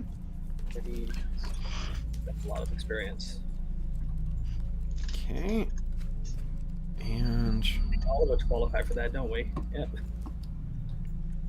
Yeah, it's the all-fighter crew. oh yeah, right. We don't need no stinking mages. Let's see here. I mean, clerics. Oh wait, we have a cleric. Sorry. Yeah. Except Falcarel's cleric is a ranger, isn't it? Well, my title as a specialty priest of Solinar is Ranger, so I'm Ranger. Yeah. Okay, hold on. Roger. Yeah, exactly. Doctor. We just need to get like a fighter mage in our group, and then we'll be pretty set out. Okay. I think at this point we're gonna have to make do with the group we got. That's true. Unless Come you're on. re-rolling. We're the heroes of Icewind Dale. We don't need no stinking mages. Unless you're re-rolling character. I don't know. Okay. No Astonishing Fortune left over? No, 'cause we used the one. Okay, but there's only 4 of you, so you're getting something. All right, guys, so you're walking away with a cool, refreshing 132 XP each. I'll put that in chat so Mo can see that as well. I think Ranger Cleric is my favorite multi-class. Nice. And okay, so then, guys, that'll bring us to the end of the session. We'll see what happens tomorrow out on the fog-filled lake of Locked-in-Sheer, or waters of Locked-in-Sheer. So, first, for those listening at home, thank you so much for joining us for this session. Brian, sorry I didn't get into chat. Who we got to say hi to here? Let's see here. Fred, what's going on? Jeffrey, howdy, howdy. Cam, what's shaking? And Cam, once again, thank you so much for encouraging the likes. We definitely appreciate that. Brian, what's going on? And Tom, hey, what's going on? Excellent. Okay, so then as is always the case, if you have any comments, questions, or concerns regarding the session, please do not hesitate to leave a comment in the comment section of the video, and we will endeavor to reply in a timely fashion. I plan on spending some time this afternoon getting caught up in comments from the last week, because I really fell behind. In addition, if you enjoyed the session, consider clicking a like on the video. If you want to not miss more of these, click on subscribe and click on the bell icon to let you know when we're going live. You can also find the schedule posted every Sunday on the Dungeon Musings community tab of the YouTube channel, and on our Discord server and on Twitter. You can find me on Twitter at Dungeon Musings. You can reach me by email at dungeonmusings@gmail.com, and you can find a link to the Dungeon Musings Discord server if you want to join us there, down in the description of the video. And from now until September 1st, we have our still ongoing charity raffle, and we're getting very close to hitting our the fundraising goal that we set. The grand prize for this, well, first off, to make donations and get your raffle tickets is you follow the link to Heroes Save Villages, which benefits SOS Children's Villages International, a really amazing organization active in over 130 different countries that provides stable and supportive living environments for over 80,000 orphaned and abandoned children. So it's a really great organization. You can learn all about the organization as well, too, and the villages they build by following that link. For every $25 Canadian that you donate from now until September 1st, you get one chance to win the grand prize, which is a beautiful and very, very cool copy of the gold edition Eberron Rising from the Last War box set. That is, my copy is right there. Nope, there. Once again, the camera's tricking me up. But the copy that the grand prize winner will be having mailed to them is still in the packaging from Beetle and Grimm. So it's ready for you to take on, ready for you to use. It's got beautiful stuff in it. You can see on our channel, we've got a video our session we played using the materials from that too. So it's great prize. If you don't win that, though, you still got tons of other cool things, including 2 copies of Jeff Talanian's Astonishing Swordsmen and Sorcerers of Hyperborea, a copy of the Monsters Know What They're Doing by the any award-winning book by Keith Annan. There's some great OSR zines from our buddy Jason Hobbs. There's an amazing chainmail dice bag made by our own resident armorsmith, Dave here. There is a Skittermander dice bag. There's a bunch of gifts from the Dungeon Musings YouTube shop, the Redbubble shop, as well. So tons of great stuff you can win. And the best thing is that all donations go directly to SOS Children's Villages International. None of it goes to the channel. None of it goes to any other middleman. It just gives you an opportunity to win some very cool gaming stuff and also help out some kids who could really use it. So still another week and change in order to try and get your chance to win the grand prize or some of those other cool prizes. A big thank you as well to everybody who has donated so far. Thank you so much for your generosity. I wish everybody luck who has donated so far. I apologize for not getting back to everyone. I have received emails from everyone who has donated thus far, so I'm able to track and get back to you if you win. I'm sorry I haven't replied yet, but know that your ticket has been aware of or has been counted, and you will be part of the raffle. Last thing I will say as well is a massive thank you to our players. So, Dave, Arlen, Mo, and John, thank you so much for joining us today, guys. Joining me today. This was a shit ton of fun. Congratulations on beating the shit out of a bunch of pirates. Congratulations on only one of you falling into the water. And Thanks to careful planning, you didn't die. So that's good stuff. I will see most of you guys, if not all of you guys, tomorrow. And for those listening at home, once again, thank you so much for joining us. If you are joining us live or during this current pandemic crisis, we do hope that the Quarantine Crusaders have given you a couple of hours of time you can take your mind off the troubles of our world and think about the troubles that our heroes keep getting themselves into. We hope that this finds you healthy, safe, and weathering the current crisis as well as can be expected. And until we see you again, happy gaming.